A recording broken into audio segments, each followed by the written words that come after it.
What is up, everyone? WTF, man. Welcome to Funkatopia. Welcome to Funkatopia. WTF. Man, we got a lot of stuff to talk about, don't we? Yeah, we really do. We really do. It's going to be fun. My goodness, so much. Whew. I've got this black line on the side of my. I want to go ahead and go live on this. Why got to be black? Hey, what's going on, everybody? On the radio station on Funked Up, I went ahead and made sure that you guys are on live. Welcome to Funkatopia Live. We're going to be doing a little bit of a free for all tonight, talking about everything. But right now, you are tuned in to the pre-show. I'm making myself bigger. Sweet. Some people pay for that. Big money, big industry. What's up, Aaron? Aaron, how you doing? Veronica? Yes, we're gonna do. We got Mats. Hey, Mats. Sweden. I love it. Glad you're here. Love it. Susie. Definitely let us know where you're calling it or visiting from. We're gonna have some fun. Philadelphia. Yeah, it's cool. Carrie's in the house. Kiari's in the house. All right. Lori, Adam, Matt. What was the one that was having issues before with the names? It was always Cammy. Yeah, and now they're all showing up. Now everybody's happy. All right, I like it.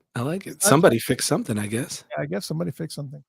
Yeah, for those of you who don't know, we use StreamYard as our broadcast tool, and it's always has these little weird things. But all of a sudden, now they've decided that they are actually going to be adding some really cool features. So yeah, it was a pretty awesome looking. Awesome. All right, turn on the air conditioner. Aaron Frigo's in the house. Yeah, I'm just gonna keep it hot. Some like it hot. Really, Myrtle Beach, formerly Detroit. What? I don't think Myrtle Beach was ever Detroit, but I mean, Myrtle Beach was always. Oh, she's from. I get it. Okay. Almost got us. So we've got Meredith and Carrie, all you fine folks from all over. And man, there's a lot of people on the Funked Up app right now, probably leftover from Princegiving, which we'll talk about here. And obviously we've got some other things to talk about as well. Yeah. Hey, wasn't Princegiving an amazing long days of some craziness? It was just insane. It was insane. So much music. It's just... But the cool thing is you even told me how tuned in everybody was. This was a pretty large crowd this year around. So yeah, it was very it was a very large crowd. We've always had an international audience. So we've always had people in Australia. We've always had people in various parts of the UK, and that's always kind of been the case. But this was all over the place with, like, we had Germany, we had Indonesia, we had like a bunch of really strange places that we hadn't had before. So it was a long thing. We Princegiving was great. We had a really good time. For those who missed it, I'm sorry, we're not doing that again until next year. Yeah. So I am sorry that you missed it, but it was all of Prince's music that we have in chronological order, starting from 1975. And people were like, wait a minute, his album wasn't released until 1978. What's going on? Surprise. Yeah, we had demos and stuff that he had pushed out at one point in time, and just the 94 East session. So we had a good bit of music before we even got to the first album. But with 1975 all the way to the final album, Welcome to America, in 2021. And that was Princegiving. We did it. It takes it took 4 days and almost 4.5 days to get through it. In chronological order, 4 days to get all the way through it. Then when we stopped, we did it again. And so we did it from Friday before the week of Thanksgiving, which took us all the way into late Saturday night. And it was just, oof. Yeah, and we appreciate all of you guys, man. We love that so many people tuned in. So, and even here, you're all commenting how awesome it was. So yeah, awesome. I'm glad. Yeah, it was really good. Just wait. I didn't really want to be talking about some of this stuff. Not yet. Not yet, but we're gonna talk to you about what's coming up in December, which starts in just a couple of days. Because in the week of Christmas, we'll be starting Princegiving. I'm sorry. No, we won't. Just that's a lie. Princemas. It's on the brain, man. Not doing Princegiving again. Princemas. We'll be doing Princemas. And Princemas is a whole different beast. And we'll talk about that a little bit for those who are not familiar with Princemas, because we've got a lot of new Funkatopians on board this year than we did last year. I mean, we had a lot last year, but this year we grew a lot. So it's just it's great. Yeah. So, And just so you guys know, again, this is the pre-show, so we're not going to go into too much detail and leave all those out when we officially start at 8 o'clock. So, but we're still here to banter and have some fun together. yeah, we like to come in and say hello to everybody, like Trish from South Dakota. Thank you, Emma Johnson. Princegiving was fire. And of course, some of the things that we'll be talking about tonight. We can get some of the superfluous stuff out of the way. Congratulations to the United States for winning the FIFA match today. Right? They beat Iran 1-0. It's very, very stressful. That was very, very stressful. Yeah, they had to win that. Yeah, you either win or you're done. I mean, in the knockout round or whatever they call it. Yeah. Well, with all the controversy behind it, they had to win, because otherwise, they were being told to go home. So it's awesome that they won. It's awesome. I thought it was kind of funny that Qatar lost, especially since they're hosting the whole event. I would assume that when a country hosts it, Qatar's a country, right? Yeah, I guess it is.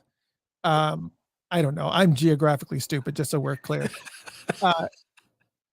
When someplace like Qatar hosts it, you would think they have visions in their head.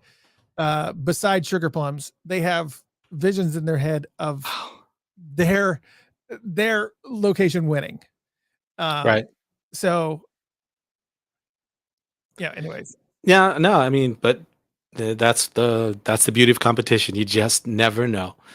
You just don't. So, but great game for everybody, and they made it a challenge. It wasn't like simple. It was work. So that's what keeps the sport exciting. Soccer. I mean, football. Yeah, football. It is it. Hey, I was talking to my mom earlier about that. We were talking about sports because we watch NFL football, our version. And as big as that is, just cannot compare to the international and the size of soccer. So I think it's awesome. I do too. I think it's awesome because it's actually, I've always thought the baseball was kind of weird that they have a World Series, but every and it's not around the world. Country playing in this thing. It's in your world. It's a bunch of cities that are all playing for the World Series, and I'm sure there's probably some baseball players in Mexico and the Philippines going, "Excuse me."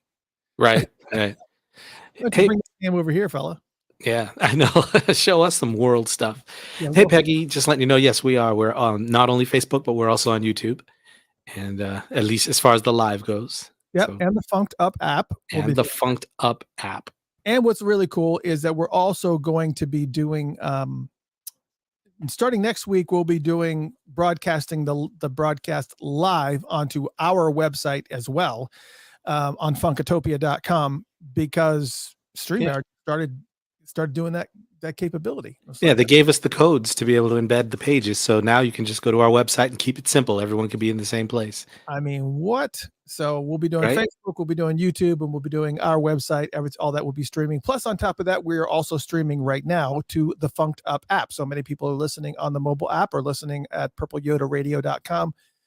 So all that stuff. It's, it's very, very cool. Because if you happen to be on the road and we don't want you to do anything dangerous. We do have some visuals tonight, but we don't want you to, be watching a video while you're driving down the road. And that's just. Or do we? No, we don't. No, we don't. So I'm happy that United States won, and no offense to the other folks that are out there, but is what it is. As far as I'm concerned, the right team won. That's all I'm saying. Who else would I root for? All right. So if you happen to be on the road, download the Funked Up app. And also, let me go ahead and say this before we start here, because we're right about to be here at the 8 o'clock hour. We're going to start the live show, and then we'll be done with the pre-show. Please make sure that if you're watching on YouTube that you click on subscribe and that you follow us, and definitely make sure you click follow on Facebook. Facebook is a big deal because a lot of people are saying, why are you on Facebook? Well, we are. And Facebook is actually one of our larger crowds because, the kids aren't on here and we're not really a kid show. So No, we no. do funky, silly things, TikTok-y things. So that's the reason, our audience is, our demographic is on Facebook. So please follow us on Facebook. Did you say TikTok-y things? TikTok-y. We're gonna have a Funkatopia dance. Yes. Yeah, we'll do it. Wow. We'll definitely do it. All right. So here it is, 8:00. So let's go ahead and get into the show, shall we? No, Julie says Sheila E is going to be in Atlanta soon. Did I see your post? I did not. What? Did you? Yeah, I missed that. Maybe I might actually be able to go to this one.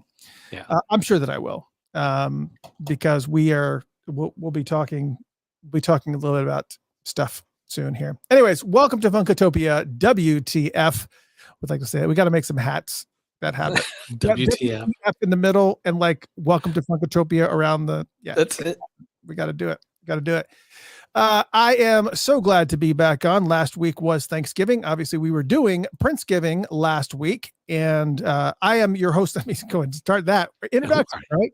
I am your host, Mr. Christopher, and this is my illustrious co-host, Mr. Jeff Page.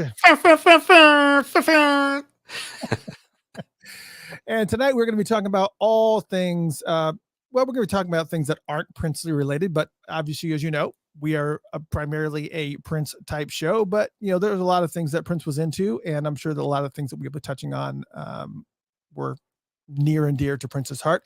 But we're definitely going to be talking about the New Year's Eve event at Paisley Park that was just announced today, which is fantastic. I love when they make announcements on the days that we normally go live. Exactly.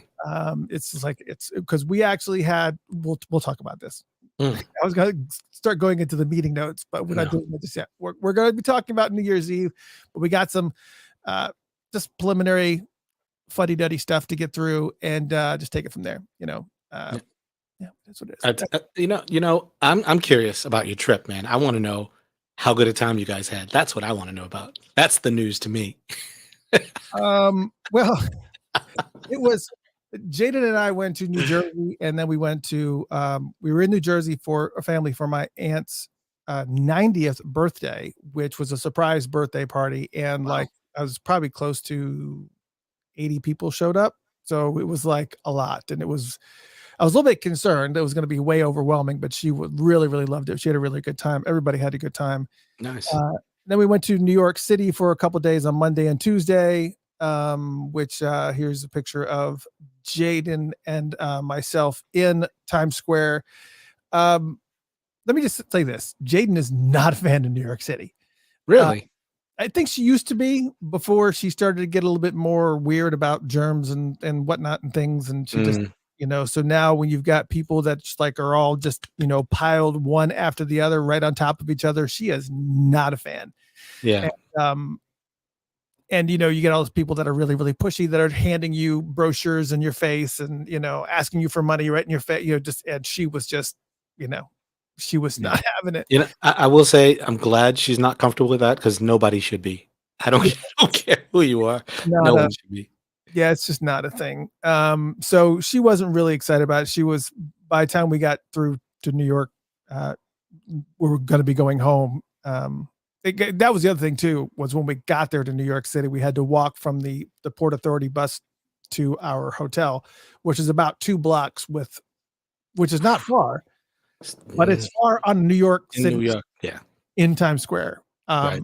with a big suitcase on rollers and everything. And it's just like, yeah. So anyways, yeah, it was fun because the whole time I was listening to Princegiving on the Funked Up app, and it was very cool to actually, I was very happy that it started and went. The only thing I was disappointed with the Princegiving was that none of the bumpers went.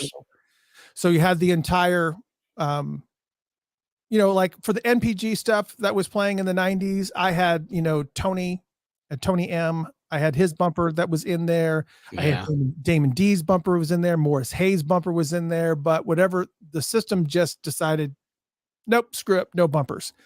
So the bumpers just didn't play during the whole entire, which I guess a lot of people were like, well, we're good because we don't like commercial interruptions. Well, it's not a commercial interruption. It's kind of, Right. hey, you're listening to here, and hey, here is the voice of the people that are on this, Right.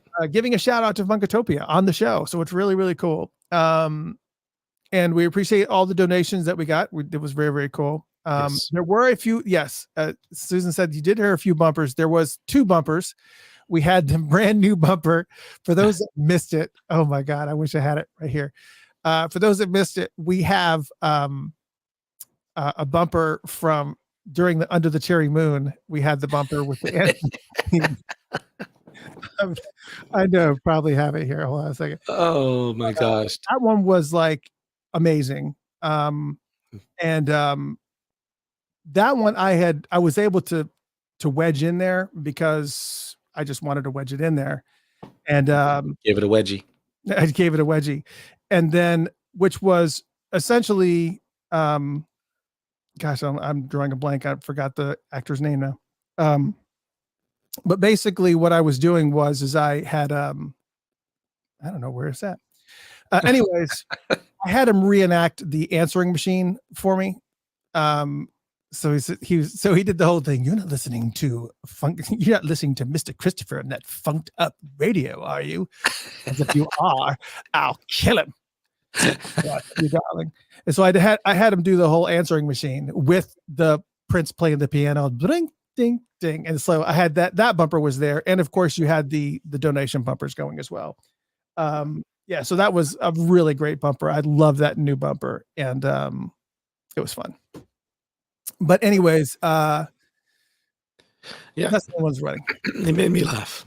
Yes. So anyways, so it was good to hear all that stuff go through and that it went the second time without any problems or issues. So I'm glad.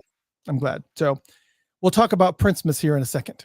Yes. Let's go ahead and get some birthdays out of the way, shall we? A major happy birthday to Roger Troutman. Yes. Do it, Roger. Do it. Yes. Founder of Zap.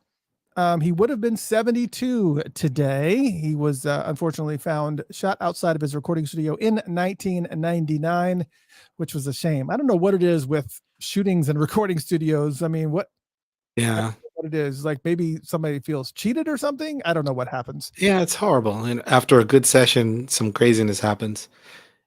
Yeah, I don't know what goes on at recording studios. I know that recording studios and hip hop artists do not get along. I know that for a fact, but but then I also think about John Lennon, shot outside a recording studio. Who else? Maybe that's the easiest, weakest moment. That's where they relaxed. They finally came out of a session. Either way, it's too bad. But anyways, yeah. So happy birthday to Roger. More bounce to the ounce. Yeah, he would have been 72. Also, a happy belated birthday to the one and only good friend of ours, Morris Hayes. Hayes, for yes. What Susie says. Susie says, I heard Roger and Zap one shot the other and then killed himself. I don't know how true that is, but yeah. I don't know.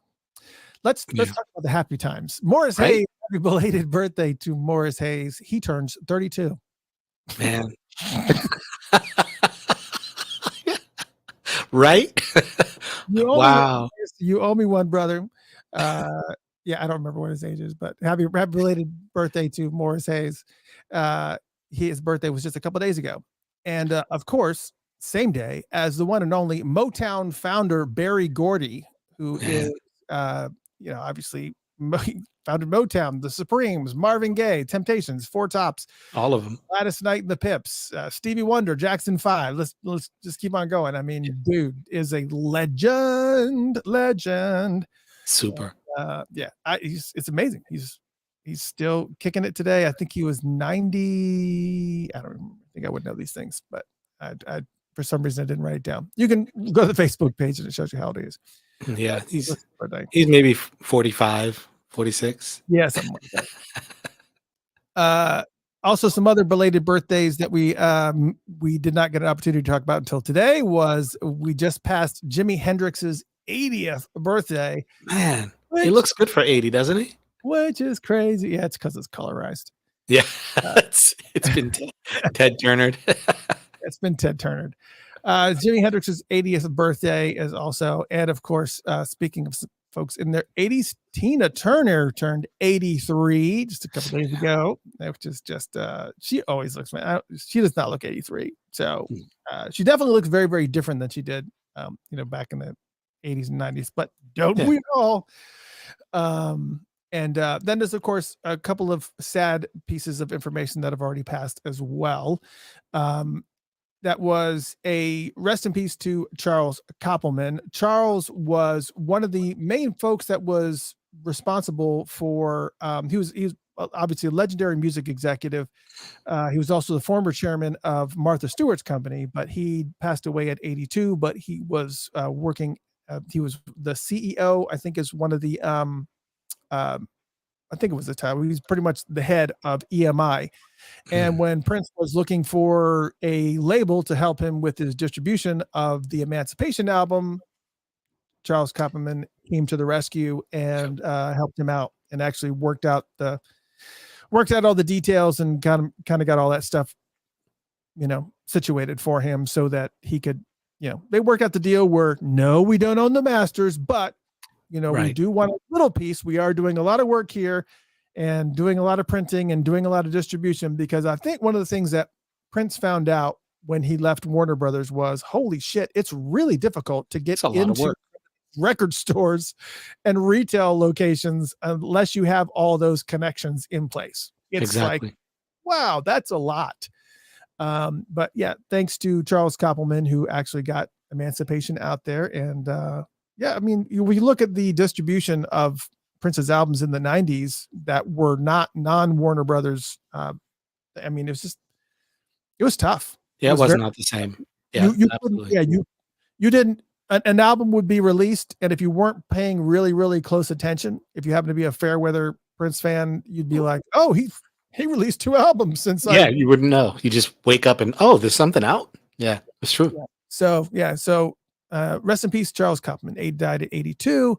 And of course, this was a big one too. Irene Cara. Man, I don't even understand that. That's too bad. Yeah, it was really, really bummer. I was surprised. I was just like, wow, then of course you do what you do when you hear it, you go back and you listen. And I mean, two of the greatest, you know what I mean? Like you just know her voice, the song, and it doesn't matter what age, what generation, everyone everywhere will always know her. Yeah. So what a feeling. What a feeling. Oh man, but it was kind of sad, I guess. I don't think I have. I don't mean, I guess, being heartless or anything, but I mean, she's awesome. That didn't come out right. Right. Oh man. This day in the Prince world, what happened today on November 29th? What happened in the Prince world? Well, I can tell you, a 6-track maxi single for New Power Generation was released in the United States. Part 1 of a 2-disc set for Controversy is re-released as a single in the UK to promote the hits 1, the hits 2, and the hits B-side. And also Extra Lovable is released as a digital single in the United States. The reworking of that song that a lot of people were not happy about. Just weren't really, they weren't really a big fan of it. Of course, there was a lot of other shows that they did too. 1979, they did a show in Burleson, Texas. 1981 in Nashville, Tennessee. 1984 in Washington, D.C., 1984 in Landover, Maryland. Those were the Purple Rain shows.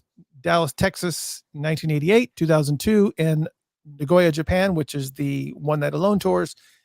And then, of course, there was also the release of this, for sure. Yes. The 1999 deluxe edition. I got the deluxe CD version. I didn't get the vinyl one. I got the deluxe CD version. It's cool. Because it actually has some really, really cool, books and stuff in here. All these are independent little CDs that have really cool fold outs, and they got this really pretty sizable, thick thick stuff. Yeah. It's really, really cool. Yep. Story of my life. And Prince, 1999. So that was released. That was released posthumously, obviously. That was done back just 3 years ago. 2019 is when we that dropped. It had a bunch of B-sides and remixes and everything else. So very, very cool. So let's talk for a second, shall we? We just trust me, we're getting very, very close here. We're only a few announcements away, or a few bullet points away from talking about New Year's Eve. So just give me a minute. I'm trying to let everybody kind of come in and get kind of situated and whatnot, and before we talk about it, because it's I don't want Interesting. to take up a whole bunch of time, because I think we did a Facebook post about what would have been a great collaboration with Prince, alive or dead. That would have been fantastic. And we had a lot of suggestions, and we're going to pick a winner for that tonight, because I said we would pick a winner. And they're so difficult because there's so many. There's some great ones. I mean, it was just pretty fantastic. Yeah. But anyway, so we were talking a little bit about Prince Giving, which happened this past weekend, past week actually. So it was essentially 8 days, roughly a little under 9 days of music. So we played all of Prince's music in chronological order from 1975. Tried to stop myself. 1975 to 2021. We did it all in chronological order, which took about 4 days and 8 hours, which is insane that it takes that long without any commercial interruptions, minus me announcing each album. So as each album happened, I kind of said, this is the album, this is what was happening. I did a little brief synopsis on the album before we played it. Right. And we did it twice. But a lot of people don't know. Now Prince Giving is over, and we're back to our normal programming right now, which is playing everything that you heard in various order with bumpers. And but a lot of people are not aware of a little event that we do in December. Also, these November and Decembers are a nightmare for me, just so you know. The next one that we'll be doing is the next big one, which everybody kind of goes nuts over, which is Princemas. So I wanted to kind of give you a little bit of announcement about Princemas, because it's very, very similar to Prince Giving, except it's not done in a chronological order. I play a live concert from every single year.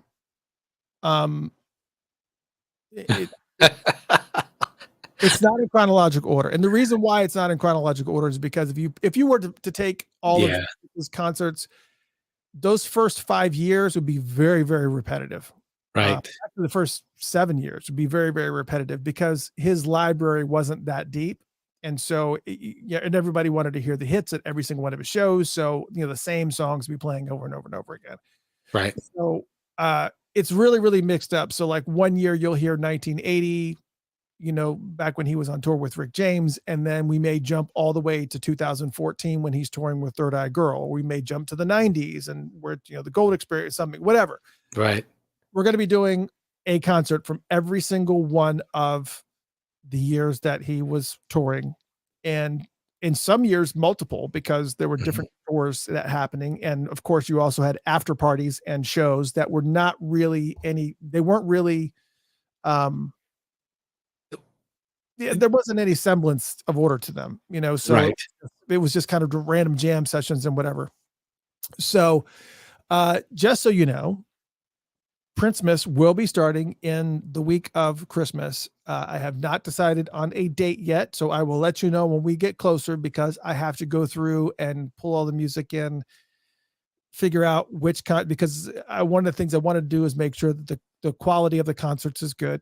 I don't want any really, really crappy recordings and stuff. So it's tough. So we're doing that. Princemas is coming. It's towards the end of December. Just know that it's coming, and it is. It's again a lot of work, but amazing. That's fun to watch for sure. It's a lot of work to put it together. So and Princemas is a little bit easier. Princemas is a little bit easier. I'll just put it like that. It's a little bit easier. But not by much. Not by much. So it is what it is. So you guys will, yes, Audrey says, please donate. Yes, absolutely. Please donate. Definitely make sure that you support Funkatopia. You can do it via one-time donation to @Funkatopia, FUNKATOPIA, and also Cash App at $Funkatopia, FUNKATOPIA, or go to patreon.com/Funkatopia. That's patreon.com/Funkatopia and become a member. It's a monthly support. You can, do it for as little as $5. Not only do you help support and help us pay the ASCAP licensing fees, because that's the difference. Right. We're not just playing music. I'm actually paying to play this music. It's a thing. And I got to make sure that if you're playing music, that the artists are getting paid for it. And it's not just this radio station. I know everybody listens to Purple Yoda Radio because you guys are all Prince fanatics like myself. But we have another radio station too that's 24/7 funk that plays Earth, Wind, and Fire, and Ohio Players, and Parliament Funkadelic, and Lenny White, and I mean all these classic funk artists and stuff. Silk Sonic. Silk Sonic. Oh yeah, absolutely. It's Yeah. all that stuff even the new stuff is on there. Lettuce and New Master Sounds, and like you said, Silk Sonic. All that stuff is on there. So there's 2 radio stations that are going on simultaneously, and I have to pay ASCAP licensing fees on both of them. So that's the reason why your support really, really helps with the radio stations and paying those fees. And of course, paying for the bandwidth and the server to store it and to actually push it out, and the app development for the apps that you're listening to. It's all a thing. So anytime that you can support us, we really, really appreciate what you're hearing and you love what's happening. Please make sure that you donate. It really, really helps us because this time of year is obviously tough for everybody all around without any expenses. So Exactly. And it's a lot of work, and we'll keep doing it as long as you guys are here. So, yes, the support is there. Just appreciate it. And also another thing that I do at the end of the year, which is actually coming up in January, I'll just briefly mention it, but you should expect to see a post about it probably in a couple of weeks, is that every year we do the best funk albums of the year. So we look at the entire year of 2022 and we say, what are the best funk albums to be released? Not Prince stuff. Like, right. We go even unsigned artists. If I hear it and it's a great friggin' album, they'll be on that list. And I've been doing that for many, many years. And you can go and you can see all the list. Excuse me. You can see all the list of the best funk albums. It goes back a very long time. Right. And you can find some really, really great artists. So expect that best funk albums to come up for sure. And while I was in, let me take this graphic now. While I was in New Jersey, I happened to stumble upon this little, it was kind of like not a party, but it was, they had invited like a few vinyl record stores to come in to this coffee shop in the middle of this town in Highbridge, New Jersey, which is in the middle of Hunterdon County. And there was this one guy that was there, had all type of heavy metal and thrash and a bunch of stuff. I was like, meh. And then this guy happened to be there and he had a bunch of 45s. Huh. A bunch of 45s. Yeah, I'm gonna make myself a little bit larger here, and so I can show off some of these 45s that were in really good shape and pretty decent pricing. I got oh wow. I got Raspberry Beret for $5. Good shape. Everything was good. Wow. It's $5 there. Wow. Got that. Also got the Take Me With You, Baby, I'm a Star. Ha, that's awesome. Got that for $5. Also got these are all originals too. These aren't any of the remixes or whatever. Pop Life. Okay. Pop Life with that's with Hello. That's pretty friggin' awesome. Also got that one for $5. Wow. I Would Die For You, $5. Yes. All the originals. Man, these are all originals, $5. Obviously Kiss, $5. Okay. And this one was only $2, and I don't know why it was only $2. I don't think the guy knew what he had. I also have the 12 inches of some of these. I see that Samuel has mentioned he has 12 inches of these. This one, Still Waiting, the single. Oh man. for $2. Wow. And this is not the Still Waiting with Bambi on the other side. This Right. is the Still Waiting edit. You see where it says not for sale? And the flip side is also Still Waiting. So it's Still Waiting on both sides. And so this is not even one that's supposed to be available for sale. This is one that they give to the radio stations that you're supposed to hold on to them forever and not sell.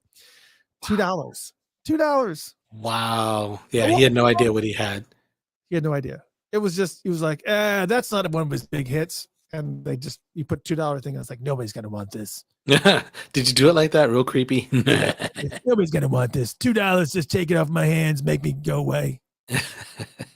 But then, so I look a little bit further into this other guy's collection, and he has an original Paisley Park. Oh, sweet. Original Paisley Park with the little flap insert. Original Paisley Park. He had that one too. And what else there was a couple other ones that I got here too. Just one more at that guy. He's a wild and crazy guy. Steve Martin, wild and crazy guy. Yes. He was like, yeah, nobody really likes comedy albums. You can have that one for $1. I was like, this is Steve Martin's wild and crazy guy. You're giving $1? Wow. I was like, okay, all right. So be it. That is one of the funniest albums still of all time. Like it's still a great. I have that album I have memorized. I probably could play it now and I have word for word. Yeah. He had the audience and he had them eating out of his hand. Yeah. Whenever I do the French thing, je te suis de soir, from that. That's that freaking thing where he says, whatever he says, at least I know how to tell you where's the bathroom. I also mentioned that a couple of weekends ago, Walmart put all of their vinyl on sale for $15. Now that sale is not going on anymore, but I did put it on Facebook and I said, Walmart's putting all their vinyl on sale for $15. And these are including the double vinyls, which means the white vinyl, Prince The Hits 2, the white vinyl was $15. 2 vinyls for Prince The Hits 2, $15. Wow. On white vinyl. And I went ahead and bought the Hits 1, even though that's not on white vinyl, because this will be included in the Love for One Another raffle that we'll be talking about. That one's going in there. But I figured since I was there, Jaden wanted this one. Dolly Parton's and Rhinestones on red vinyl, double vinyl. Again, $15. And I picked up just a couple more. I picked up, speaking of which, I picked up Silk Sonic's album. It's just one, but it's on yellow vinyl. But for some reason, it's not showing red, yellow because it's not even close to green. Why is it green screen? It's purple. Yeah, it's definitely. So it's not. It's yellow vinyl, and but Silk Sonic on yellow vinyl for $15. And then the last one, the piece de resistance. Well, not really, because some of those are way piece de resistance. This one, actually not even white vinyl. It's on a white vinyl with red, white, and blue swirls. The Jimi Hendrix Experience Freedom from the Atlanta Pop Festival. Oh man, wow. White vinyl with red, white, and blue specks on the vinyl. Jimi Hendrix Experience in Atlanta. Wow. So the question is, do you plan on opening and playing that? No. I'll listen on Spotify before I open it. Man. No, I want to open them, but I probably will open them because not all of them. Not all of them. Yeah, it's just, it is what it is. Yeah. All right. You guys wanted to talk about it. Let's talk about it. Okay. Everybody wants to talk about it. Let's do it. Here we are. We finally made the announcement today, this morning. We've actually known about it for about a week, but we were not allowed to say anything. And surprisingly enough, most folks that played by the rules did stay quiet. However, I did see some smaller groups. I don't know how they got the information. I did see some smaller groups go ahead and just drop it, put it out there.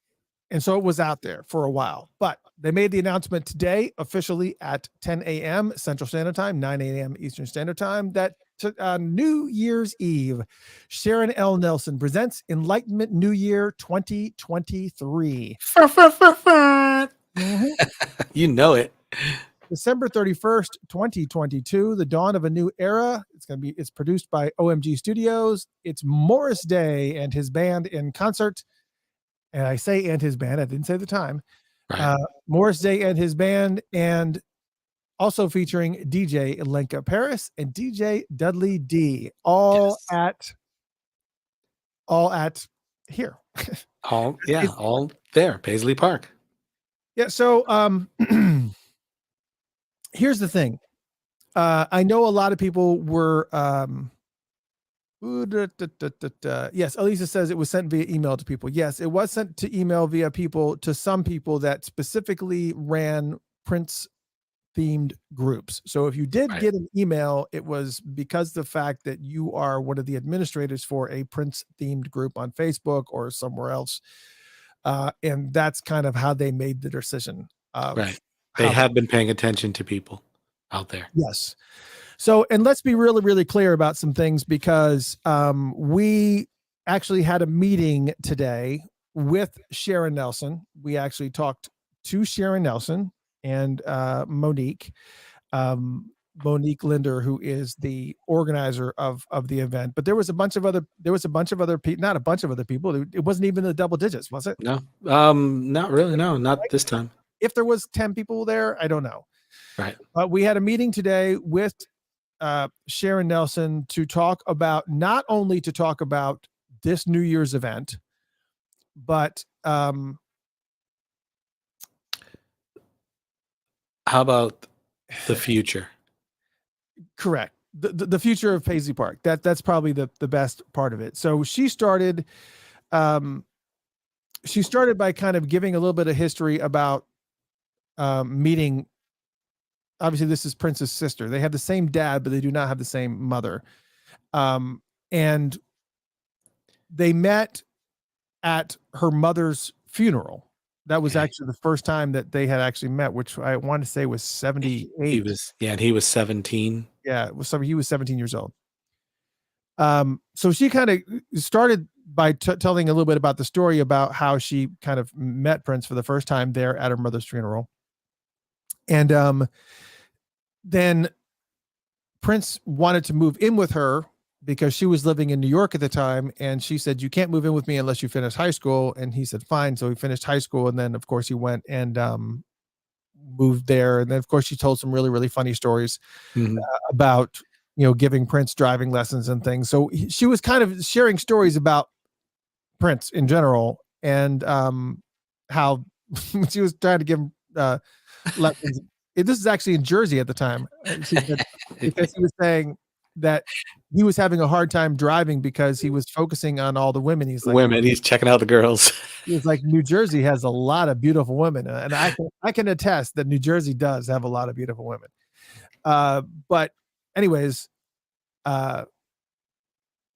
she was just kind of just basically, just being a little bit, humorous about that. But here's the thing. I think one of the things that she wanted to convey more than anything else about this was not really just to focus on this New Year's event called Enlightenment New Year 2023, but that subtitle there is really, really important, saying the dawn of a new era. Because as of July of this year, they were actually handed over Paisley Park. Right. So now they have control of the estate. Well, they have 50% and Primary Wave has 50%. So you have two partners in this, none that can override the other because it's 50-50 thing. 50-50, right? And one of the things that she wanted to and just so you know, Susie's like, you should bring her on the show so we can hear some more story. Just so you know, she will be.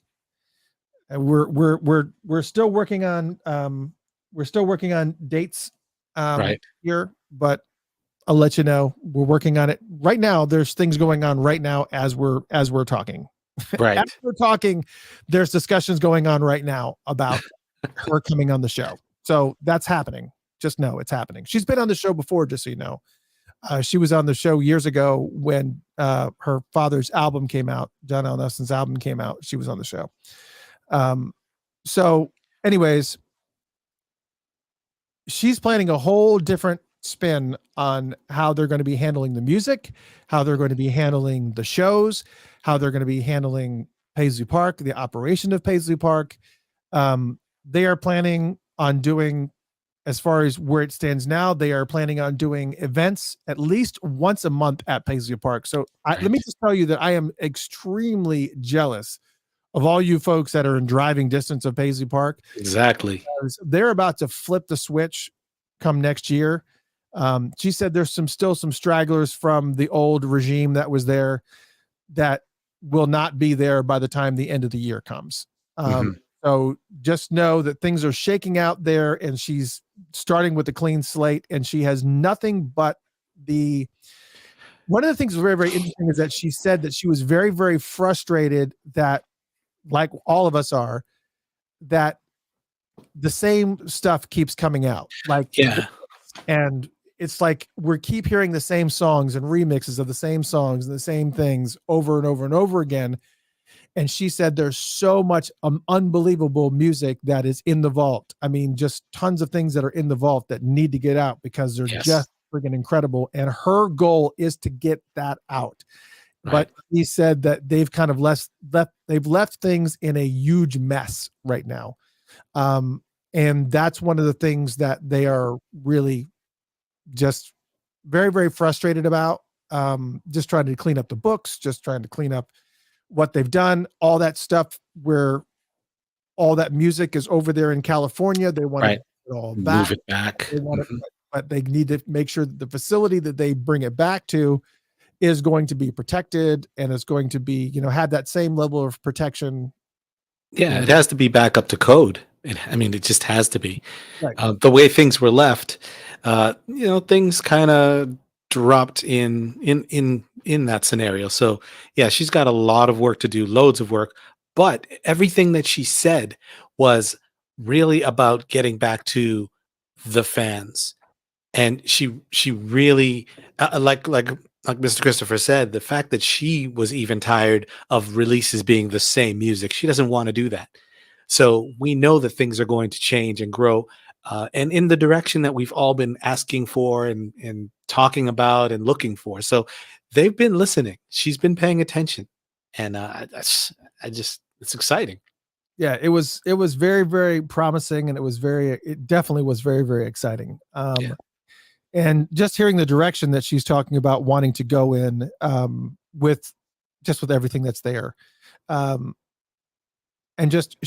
her goal is to make Paisley Park a world-renowned recording facility. We know that it already is. It is a world-renowned recording facility. Right. Many people just want to record there just to record there. Right. Just to say that it was recorded at Paisley Park.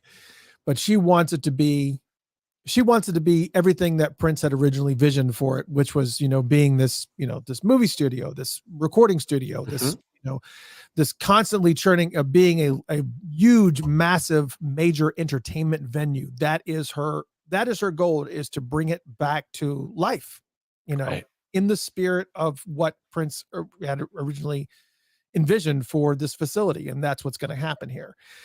So what's also very, very cool is that the people that were in the meeting, she was very, very clear that the folks that are out there on the social stuff, the Funkatopias, Funkenberry, Michael Dean,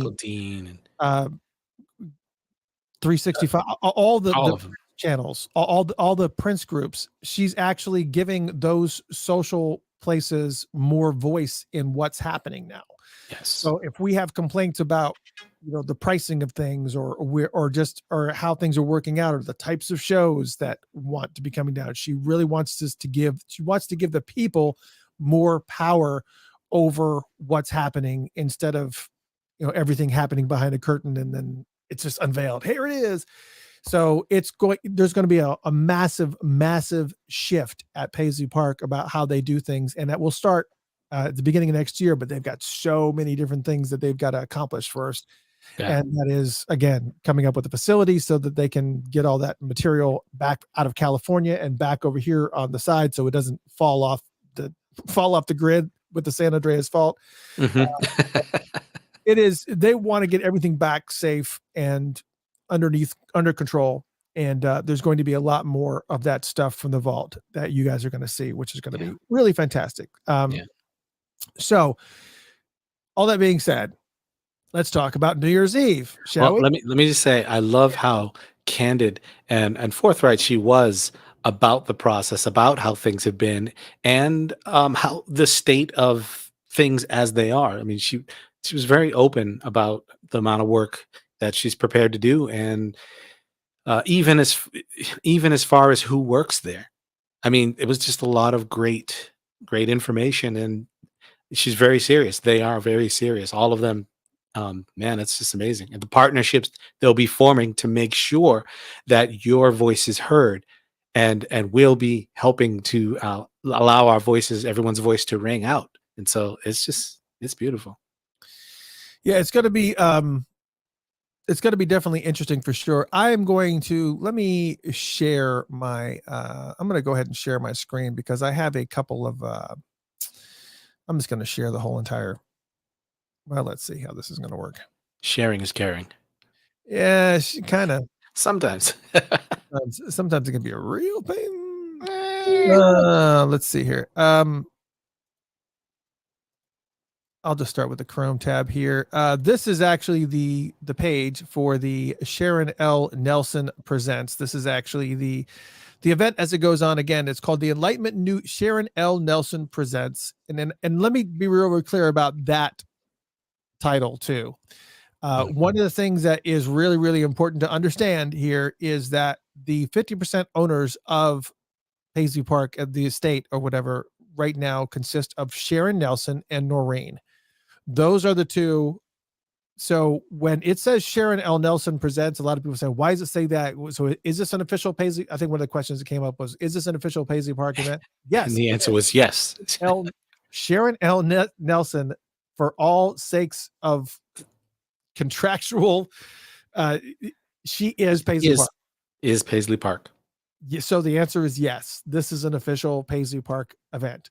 The event is called Enlightenment New Year 2023 because the dawn of a new era. They want to make sure that you guys understand that not only is this a kickoff for everything that's about to happen with Paisley Park, but you guys need to be ready. And it starts with this concert with Morris Day. Now, I had originally heard that there were rumors that they were. I shouldn't even start this. Mm. Because the reality of it is that I know that people were saying, "Well, is the time going to be there?" We heard that they were going to be doing like all the original members of the time were going to be there, and Yeah. it was that as it stands right now, that's not what we're hearing. It's Morris Day and his band, which is going to feature members of the time. You've got players that have been there, since the time kind of dispersed, and Jellybean's going to be there. He's normally in the mix. So you're going to, and this is Morris Day's final scenario. This is the last call tour. This is part of it. Right. So you're going to be actually able to see him. Yeah. I mean, this is he's right. He's wrapping it up, and he's gonna go out, and he's gonna go out with a bang. That's for sure. He's gonna knock it out, and he's gonna let everybody know. Yeah, for sure. absolutely. So it's going to be featuring Morris Day and then DJ Linka Paris, and who is fantastic. We got to actually hang with her last time we were up there. Yes, she was awesome. And DJ Dudley D. And the doors open at 8:00. If you were somehow you were able to manage to get a VIP ticket, you will actually be in there earlier. I think it's from 5 to 8, actually 5 to 7, but then 7. an hour break or something that happens. But like there's something extra going on for VIPs from 5 to 7, and then the concert with Morris Day, and then of course the dance party with DJ Linka Paris and D. I'm sure one of them is going to be playing before the concert, one's going to be playing after the concert, I'm sure. But it is going to be a whole big thing. Now, let's go ahead and click on this. So did the page change on? It did. Okay.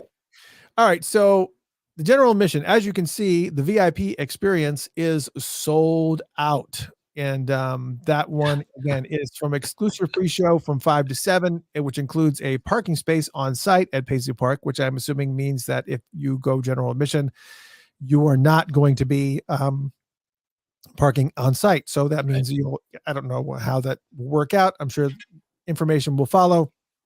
But you'll get VIP concert seating, an appetizer buffet, museum tour, and a special curated enlightenment experience from 5 to 7, hosted by Sharon L. Nelson, Prince's sister, and Monique Linder from OMG Studios. And it's an exclusive opportunity that is limited to a maximum of 50 people, which all 50 people have already purchased these tickets.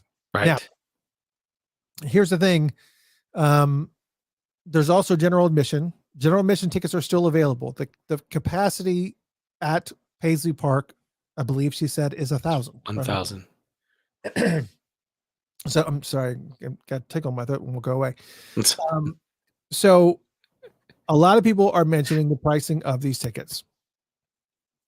And the pricing of these tickets is $312.10 per ticket, $16.60 for that have fees. So you're basically looking at roughly about $330 right per ticket.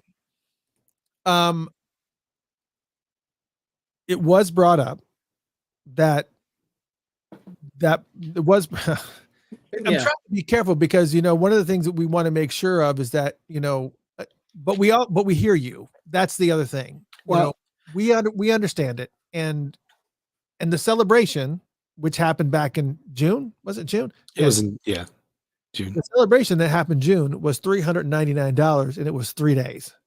Right. For general admission. This is $330, so just a little bit less but which is bound to be a very, very cool event. Don't get me wrong. Right.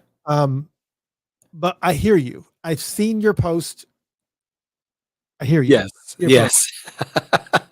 It was brought up. The question of the pricing was brought up at this meeting that we were at earlier today. And the explanation for it essentially was Paisley Park is very, very expensive to run, especially when to hire any act on New Year's Eve, which is a premier night. Yes. It's a premier night for any, absolutely, regardless of whether it's DJ Lincoln Paris, whether it's Dudley D, whether it's Morris Day and his whole entire band. You've got, it's a major deal. Mm-hmm. And then on top of that, you also have the venue itself, which between the electricity and the staff and the security and the food and all the champagne and everything that has to happen there, they essentially look at their budget. They say, all right, we need to have at least this many people. And if we have at least this many people, here's how it breaks up. Right. And it's the number that it ended up settling on. So I can tell you that you are going to enjoy yourself. You're going to have an amazing time at Paisley Park on New Year's Eve. If I wasn't going to be at a different scenario, I myself would be there. Right. Jeff Page, I don't know if you're still kind of on the fence. I'm working on it for sure. I'm working on it for sure. Yes. So this to be real, real clear. I understand everything that you're saying. But you can read all this information. The link is actually on the Facebook page. You can read all the information for the show. Right. I will not be able to attend because I've already made plans for New Year's Eve. Matter of fact, I will be on a plane on New Year's Eve. Hopefully I can see some fireworks from the sky or something. But Jaden, my daughter, is actually in the Rose Parade in Pasadena, California. So awesome. So she's actually performing in the Rose Parade. And so I made plans. There's no way that I'm going to miss my daughter's performance at the Rose Parade. Jaden gets a yeah, thank you. I'm sure she appreciates that. But there's no way I could miss that. And I already made the plans for it. And even if I have to be there. So I will not be there. Jeff Page may or may not be there. Nobody else in the meeting divulged whether or not they were going to be there or not, which I thought was a little bit unusual. I'm the only one that said, I'm not going to be there. Right. I want to be. I really, really want to be, but I'm just, Yeah, well, I mean, for me, the bottom line, the truth is just it's it's working out the finances to be able to go. It is short notice, and it is New Year's, and traveling at that time to Minneapolis, it can become a very unexpected. Never mind the tickets, just flights and place to stay. All those things add up, and so it really is a timing thing that I'm trying to swing, and that's it. And I'm sure everyone in that in that meeting was thinking the same thing. You know, that small number of people, they're going, "Oh, I want to go, but I'm not sure." So, but once you work out the details, if I can get everything worked out, believe me, I'm going to be making some noise. That's all I yeah. So if we can figure out a way to get Jeff there, then can. Right? we'll actually, we'll then I want Funkatopia to be there representing. I Yeah, absolutely want to be there representing because I know that some of the other folks would probably be. But it's just, what's really, really cool also about this is that they have also told us that moving forward that these certain social channels will, uh, they'll talk to us about them. they will actually, we will be at these events that happen at Paisley Park. Yeah, they So will the make celebration, sure we're aware. Yeah, correct. right. Yeah, well, like when the celebration happens again, they're going to make sure that they're accommodating us as press and as people who are covering and marketing this event. They're actually making, making it easier for us to attend and kind of get there and it is what it is. Yeah, Um, but man, I tell you, it is such it's going to be a very, very cool thing to kind of see everything that Sharon has in place. And I really am looking forward to the reports and because I wish that I was there to actually be able to do it, but unfortunately I cannot be. And some people were asking, she actually performs in a band. She's actually on the color guard for her high school. Her whole high school is actually going. So mm, so we're going to this whole California thing to maybe see her for 2 minutes. It's like, oh, there she is. Oh, there da, da, she goes. da, yes. All right. That was That was great. money not well spent. Uh, But the bottom line is how that feels inside. You know what I mean? Like you're still gonna be like, oh man, it's still a big deal. And for her, it's super. yeah. And the other thing too, as far as the Paisley Park event is concerned, what I can tell you is that there will be things that start getting unraveled. I'm sure more things will probably be added as the night goes on, but I can tell you, as far as like the rumors about the original members of the time being there, who knows? Maybe. I mean, maybe. Right. But the reality of it is that the more types of artists that you have like there, you have Jesse Johnson there, and Jimmy Jam and Terry Lewis and Monty Moore, and you have all these guys that are there. They all need to be paid also. So Right. just got to make sure that it's all working out the way that it needs to work out, and monetarily. And I think that obviously, if they kind of get to that break even point, whatever that number is, Mhm. attendance wise, then they have more room to work with to try to make those things happen. And so it would be really, really good to go if you can go. It's going to Yeah. be an amazing event. And just to be clear, as I mentioned before, we are going to be working to get it's working right now as we're talking that we're going to have Susan on the show, and she's going to tell us about the things that are going to be happening with Paisley Park, and she'll also get you really hyped up about the New Year's Eve show and everything fantastic that's going on there. And it's just going to be, you know, it's going Yeah. to be it's going It's to be gonna great. be purple. It's going to be very, very, very, very purple. And I want, if you can make it, absolutely you go, because Go. it's, yeah, if you have the capabilities to do that, do Yeah, it. get your tickets now and go. Go do it because that again, the idea, the plan is more than just a show. This is like it said, the subtitle. This is a new era. This is something they want to do that's going to set the precedence of where Paisley Park is going forward. So I think it makes sense to be there if you can. Um, and here's something else too. If those of you who do not have Morris Day's album right here, Last Call. Yes. All right. If you want to go out and buy a CD right now, if you want to buy Morris Day CD, a physical CD, how much do you expect to spend? Right. No, I'm just 20, asking. Jeff Payne, $20, 18, $20. 18, 20 They're bucks. expensive now. Yeah, a CD basically gonna run you 15, 20 bucks. If you Well, go to yeah. you go to his concert and he's got CDs for sale at the merch table, realistically you're going to be spending 10, 15, $20, right? Yep. Probably. Yep. Really. Well, I want you guys to pay attention to the chat area of YouTube and Facebook. For those who are listening on the Funked Up app, I'm sorry, but this is the only way I can do this. There is a website that I was not aware of until a couple of days ago called Talk Shop Live. And I am putting the link up here right now, and they are selling the Last Call CD. Wow.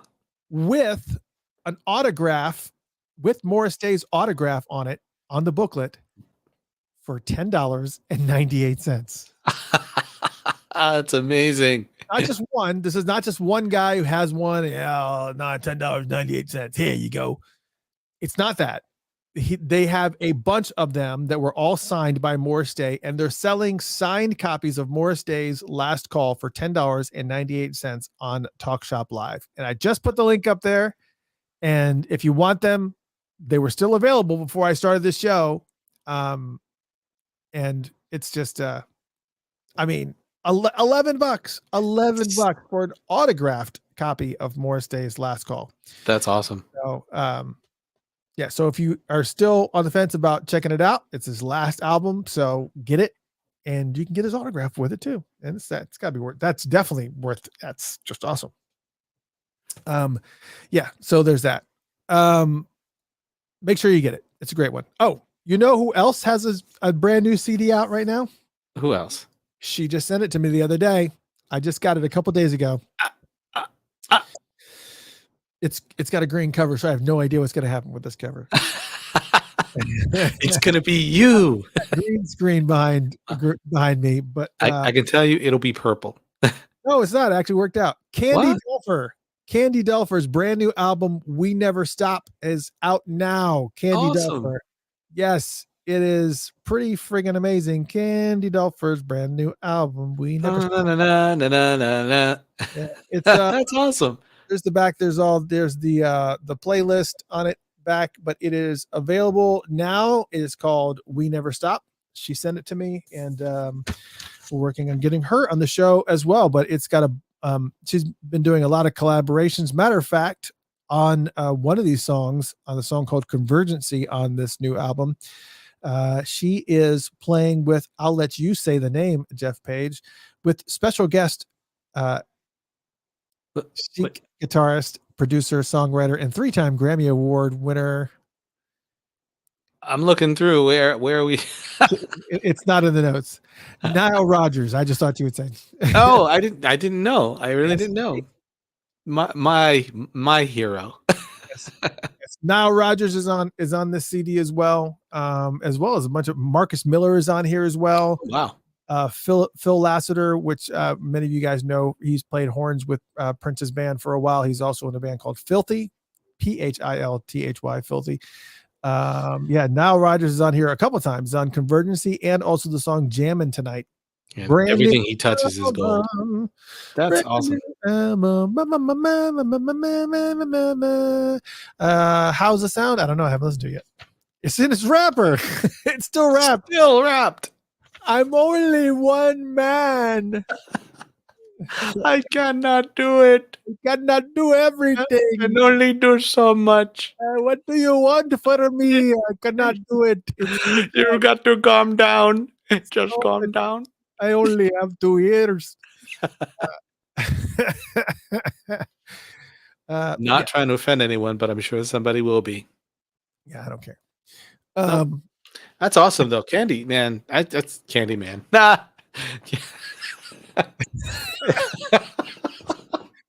Don't it make you mad? It make me mad. All right. I can't wait. Oh, so yeah, the people saying that if you buy it with shipping and handling, it comes out to $18.82. Even then, Still. for Last Call, Morris Day's Last Call, even then, you're getting Morris Day's last album autographed by Morris Day for less than $20. Exactly. Come on. Exactly. Just stop it. Stop it. Stop it, please. Stop it. I want to show you guys a photo. Many of you guys are familiar. We got some more. This is more Prince related news, but I really am concerned. I really want to know while we're talking about this next topic, how many of you are planning on going to the New Year's Eve thing, but have not purchased your tickets yet? I want to know how many are. Yeah, let us know. That'd be awesome. Or if you're on the fence, like really close, let us know that too, because maybe we can push you over. Maybe we can talk you into it. Maybe we can push you off the ledge, talk you off the ledge, or on the ledge. Yes, I mean we can. We'll make sure you make the right decision. But we want to. Yeah. You'll have to send us your books. We need to see your financials. We need to know what your life is like, your relationships at home. If you're making up excuses, we have to make sure we have to verify that you actually have an excuse. We really need to verify. Stacy Good just says she bought 2. Oh, awesome. CDs, which is great because got Christmas coming up. Great gift ideas for sure. You know what else they had there at that Talking Live thing was an autographed vinyl, the regular sized vinyl of Nancy Wilson's solo album, Nancy Wilson from Heart. And they were autographed new and Nancy Wilson vinyl for $25 or something like that. So it's like, wow. gosh, Well, like Pamela says if they can guarantee some others will be on stage. Look, Pamela, you can go to any concert you want, and there's never a guarantee that somebody's going to be on stage, even after you buy tickets and they show up. Sometimes they don't get on stage, so that's kind of not fair. That's Have you ever been to an Erykah Badu concert? right. I mean, come on, guarantee. Maybe if they can state it, maybe, but guarantee, I don't know. That's a lot. Rodney just joined us. What did I miss? All right, we're starting from the beginning for Rodney. Yep. Let's rewind. Rodney, are you going to New Year's Eve? What's a stupid question? Rodney will be there. Rodney, yeah, Lenka's awesome. She'll tear it up. Yeah, Linka is a monster. If you ever sat and watched her, she is just like this mixed monster. And the whole time with a smile, like the whole time she's just dancing and the smile never leaves. She's so at ease and comfortable doing it. And it's just amazing. Rodney says negative. Negative. Okay. All right. So how many of you out there are familiar with an organization called the Prince Legacy Henderson Project, which is the most clunky name I think I can think of? It's a long domain name. They were the group, or it was one guy, Joel, and some other folks that had, I don't know why I dropped his name. They basically put together, they came up with this right here. The Prince statue. We didn't see this when we went to. No, it wasn't there. No, it was there, but we didn't go to Henderson. We didn't see it. Yes, right. Yeah, we didn't go to Henderson. Right. So anyways, for those who don't know, the Prince Legacy Henderson Project, better known as PLHP, they the left-hand side of the photo here shows which is this statue and the bench and the mural and a bunch of other stuff used to be outside on Main Street. And when I first saw the statue, I thought for sure it was Marshall Charloff from Purple Experience, because right, or like him that look, but it was, it's fine. Wow. Anyways, this stuff used to be outside on Main Street. It's a really nice bronze. So I could never do it. If I did it, it would look completely insane. But anyways, the statue and the bench and all the stuff used to be outside on Main Street on Henderson. And Henderson finally got to the point where there's too many folks coming into our town that don't do anything other than clog up our streets and take pictures with these friggin' statues. They don't spend any money. They don't do anything. We don't want it here anymore. You're not from around here, are you? We don't like you out here. There's too many of you folks You out folks here, and we're not really happy with you. clogging up our roads and stuff with them pickety picks. With your pickety picks. Yeah. I don't know if you saw that Trump sticker on the way in here, boy, but We know you guys don't talk like that, but it's just fun to say it. Anyways, in case you missed it. So they said, no, this can't be on the street anymore.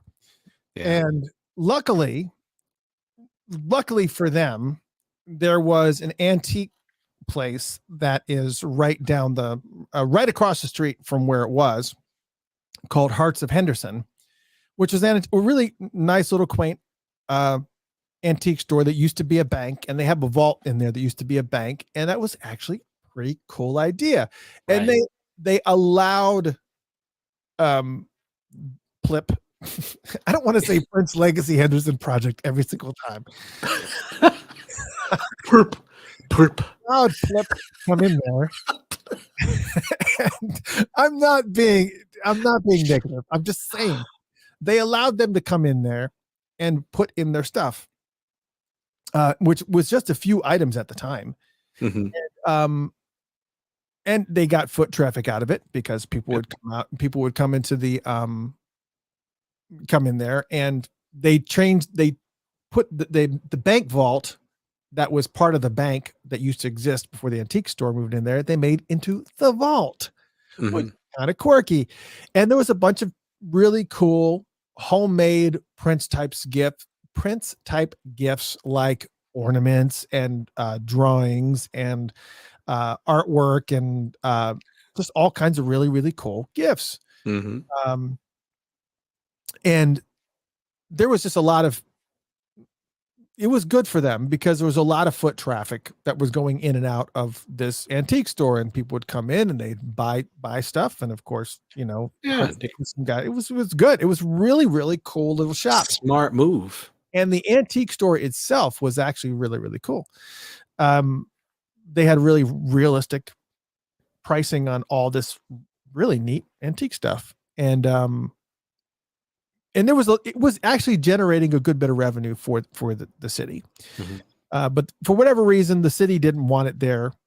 And as far as Hearts of Henderson was concerned, it just started taking up too much of their store. From what I understand, it just started taking up too much of the floor. Like half of the store, half of the bottom floor was, half of the bottom floor was was Prince stuff. Yeah. Well, and because it wasn't just Prince stuff, it wasn't Prince stuff that you could purchase. Right. That's the thing. It wasn't. Right. Yeah. It was Prince stuff that people could come and take pictures on because they had a replica of the Purple Rain bike that you could get on and you could take, it was on display. There was other stuff there that they could get. Well, something has happened, and apparently Hearts of Henderson is now told him you gotta go. And I don't know what the reasoning for. I don't know what it is. What is about it? Hearts of Henderson was a great store. It still is a great store, even without the Prince stuff in there. Hearts of Henderson was a really cool little store in Henderson. A lot of people don't. A lot of Purple Rain was shot in Henderson, so that's the reason for it being there. And there's still murals to go see in that little town. It's a cool town. It is a cool town. We were just poking fun. So yeah, of course. Apologies if you took offense. I'm just saying that for whatever reason, and I don't know if it has to do with who's running Plip or whatever it is, but whatever the case may be, they keep being asked to move. And Plip actually put up this is part of a little bit of a diatribe that they had on their Facebook page. It says, "It is with profound sadness and heavy broken hearts that Plip has to announce that," it even says PLHP there, PLHP has to announce that Heart of Henderson turned its back on the Prince Memorial, and we were asked to leave. Okay, now this is not me saying this. This is the Prince Legacy Henderson project. I don't know what the arrangement was, if they got a cut of the sales, or if it was just like, hey, this is going to guarantee that it's going to get you foot traffic, or if they were planning some type of rent scenario with them, or whatever it could have was. been anything. It could. I don't know what it was. But anyway, so it says we were blindsided, and there were no other indoor locations available in Henderson. Therefore, PLHP reached the hard decision that if we must move again, it must be our last relocation. So PLHP has dismantled the memorial and has turned over all items: the Prince statue, the bench, the indoor mural, motorcycle, and when available, the guitar sculpture, along with all decor, accessories, and donated items to the Minnesota Music Hall of Fame. And then it kind of keeps on going from there. Hey, Cammie Mattingly just walked in, and I can see her name. She's no longer sweet. Yes, she is. She's heading to bed, but she wanted to come in and say hello. And I appreciate that. Thank you. Yeah. So going back to PLHP, I think I don't have an issue with this, is other than I think the part that would kind of caught me off guard was the way that he kind of worded this about I don't know. I think the verbiage turned their back on the Prince Memorial. Right. I think the way that it was kind of worded on here may have been posted in the heat of the moment or something. Yeah, I mean, not just that, but and we were blindsided. Like all of that was just like, ouch! Like somebody got punched in the face. Yeah, if I said either one of these things to my wife, we wouldn't talk for 2 days. Right. You turned your back on me. I was blindsided. All right, sleeping. I just wanted a kiss. I'll be on the futon. So yeah, I don't know what. I mean, the fact of the matter is that Hearts of Henderson is a really, really cool shop. I got to meet the lady who owns that store a couple of times. She was really, really nice and cordial. And I just think she's a small business. She opened its doors to PLHP, allowed them to keep those items there for years now. Again, I don't know if there was rent or involved or whatever. Obviously, there must have been whatever was being done must have been amicable enough because they were comfortable there, and PLHP. I don't think they ever said, they don't mention anything monetary about this, but they let them keep the stuff there in their store for years.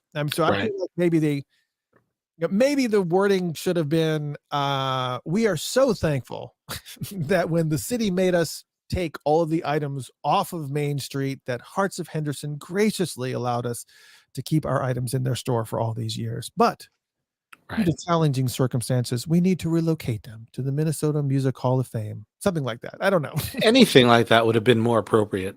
Just because, we get stuff happens, but the dirty laundry, that's not necessary. It just doesn't need to be aired out like that. Unfortunately, it was. So anyways, the way they worded it there, it just seemed like it was a little bit contentious. Yeah. Like I want to make everyone mad at Hearts of Henderson, and just a little, just a wee bit. So a wee bit ouchy. Wee bit ouchy. Yeah. Ouchy. You're just making me a little wee bit ouchy.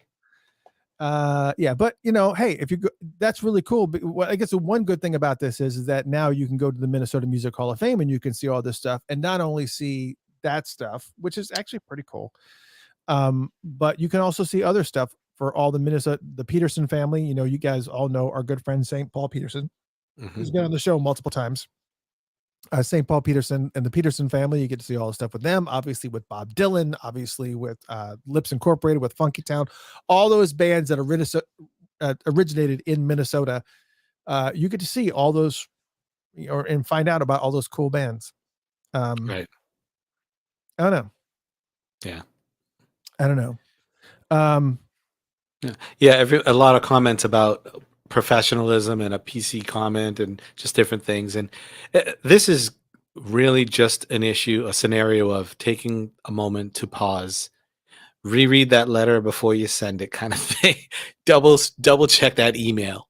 I do it all the time, especially when I'm mad or I'm feeling some sort of way. Yeah, I do it all the time. if I'm like rage typing, Right. Right. when I get to the end, I like wait 10 minutes and I come back and I read it and I'm like, okay, Yeah. I'm Yeah. not gonna say it like that. Right. And they may or may not have a legitimate reason to be upset. It may have been something severe enough for you to for them to feel that way. But once have that Zen moment, that woosah, yeah, you wanna change that tone. I mean, yeah, and I don't know the whole story, but Right. I know that there was a bunch of people that were talking about it, and so I had to bring it to the attention of just kind of letting you guys know where it's now. It's now at the the Minnesota Music Hall of Fame Museum. That's in New Ulm, Minnesota, Newulm, 2 words, New Ulm, Minnesota. Oh, I was like, but no. Um, uh, so let's talk about the Prince store, shall we?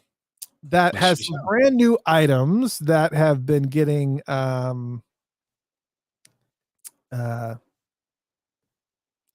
attention. Attention, yeah, that's you can tell by your words. It's getting some attention. Let's just leave it at that. I wonder if I can just share like the tabs. It's attention with question marks. You're right. Let me see if I can. I'm gonna. Oh, come back. All right, let's start. Well, first off, let me start with the calendar. What's cool about the calendar is that we mentioned this last show, was that I was so glad that this year that they actually sold a calendar that is coming out in time for the year that the calendar represents. There was 3 years in a row where the release date for the calendar was like well into January, and I think even one case it was like was February or March. It was just it. So Right. I'm very, very happy they're on the right path. I'm really cool. I'm really glad they're making new merchandise. Mhm. So I already see people already going in. They're already going in. They're going in. They're going in. We're trying not to do that. I'm sorry, Ben got me good. I wasn't ready for kerfuffle. I just wasn't ready. They're going in hot. They're going in hot. So let's talk about it. Okay. Boom. Yeah. So well, I'm going back. So I'm gonna go back here. All right. So can you see the scarf? Yes. All right. So the first thing about this is obviously that, again, I want to preface this by saying thank you for creating some new merch. Here is what I can tell you also. I posted on Facebook, there was a video of Prince and NPG performing Come On, I think it was, but I took a screenshot of this NPG shirt that he was wearing that was unfriggin' believable. It was so friggin' cool. It had N on the arm going up to the shoulders, and then P was kind of centered and G kind of went a little bit here and then down the other. It was such a fetish shirt.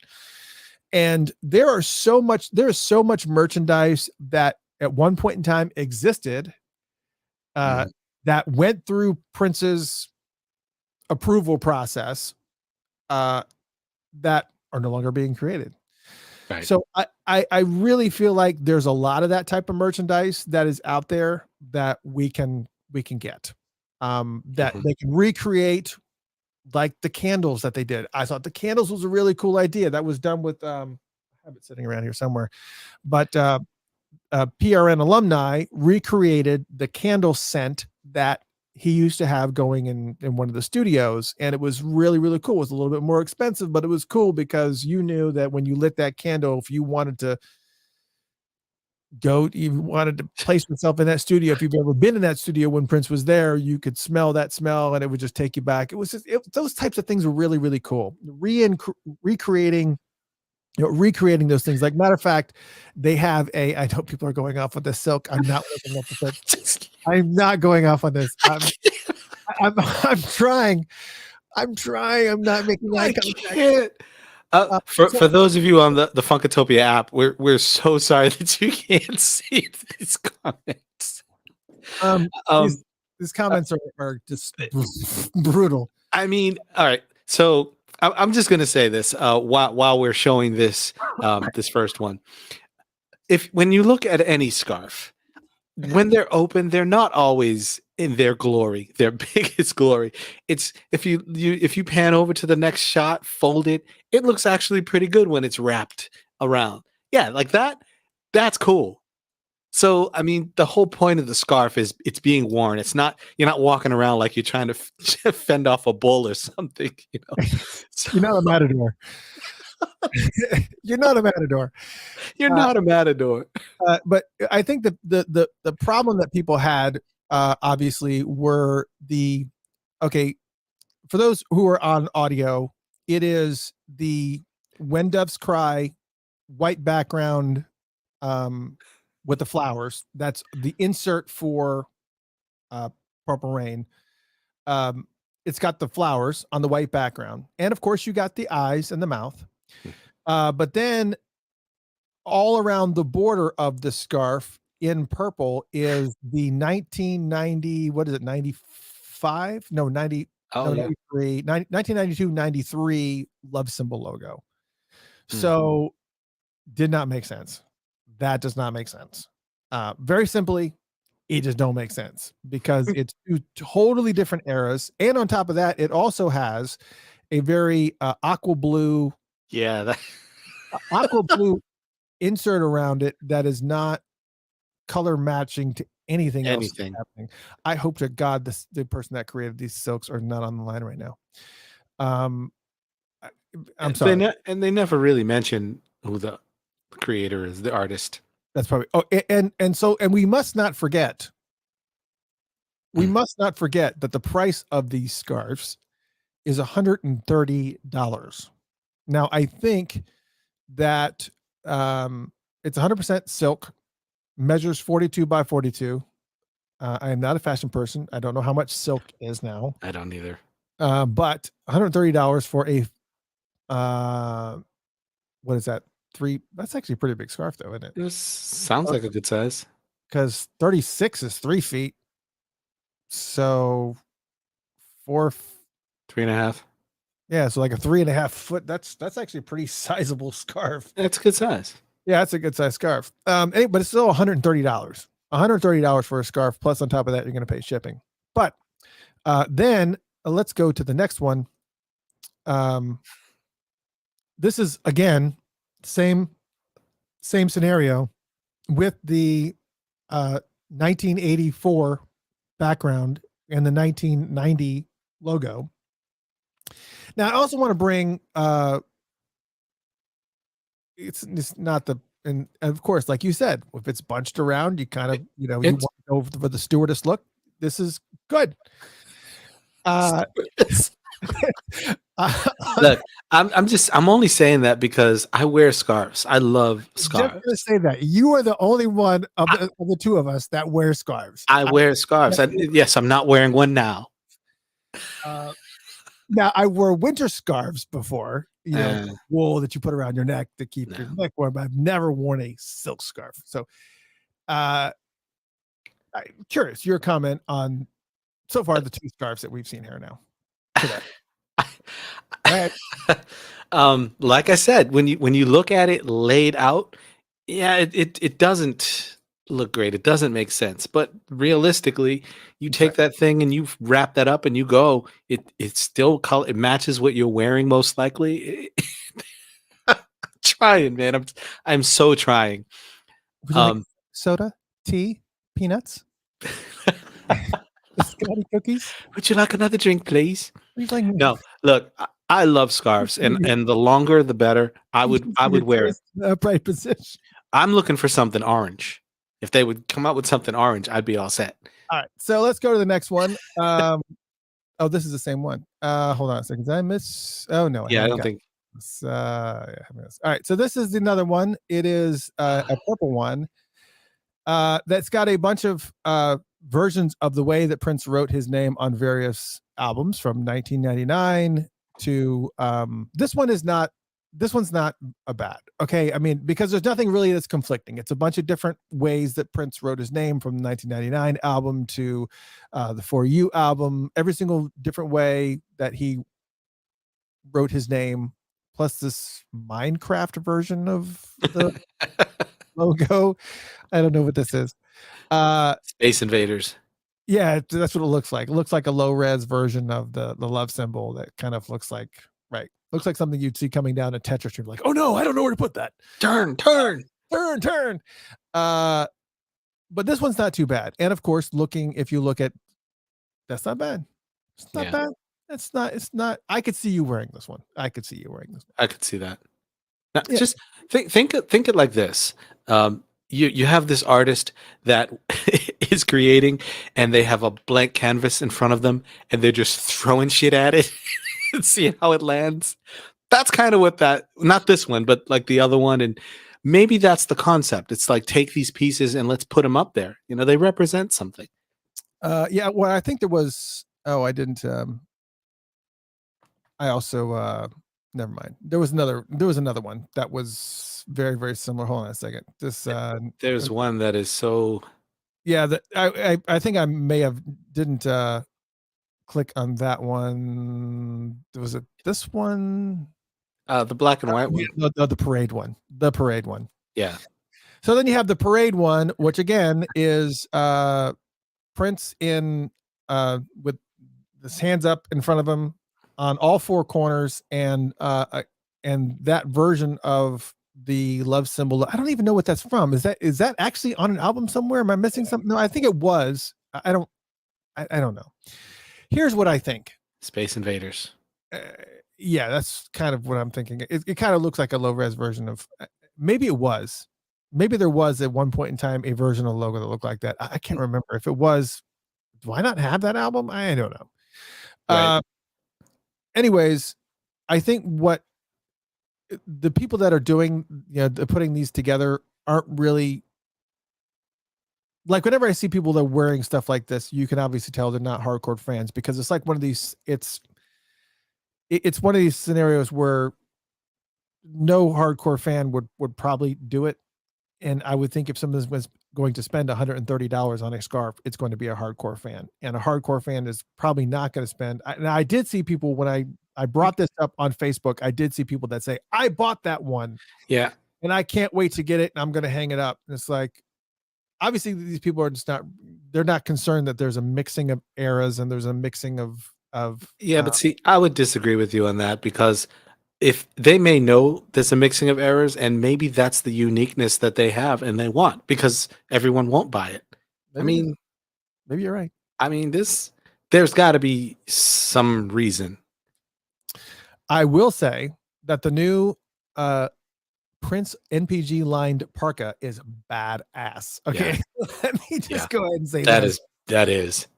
This is it's $259, and oh my God, this thing is badass. It is a very, very cool jacket. I would buy this in a minute. Absolutely.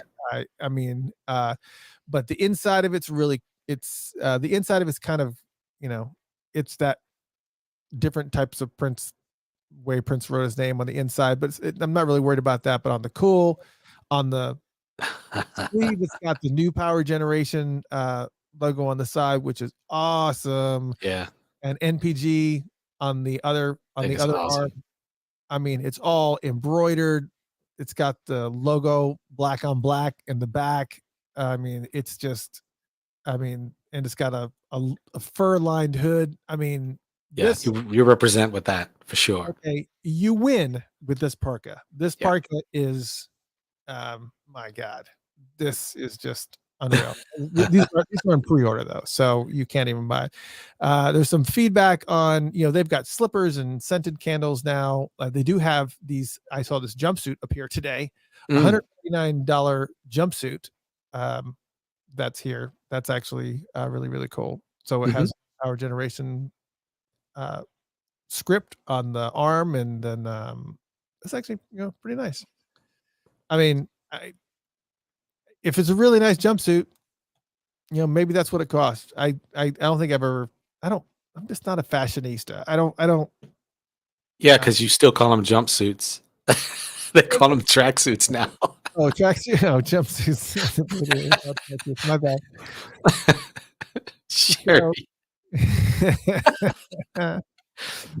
I like it. It's not bad. Yeah.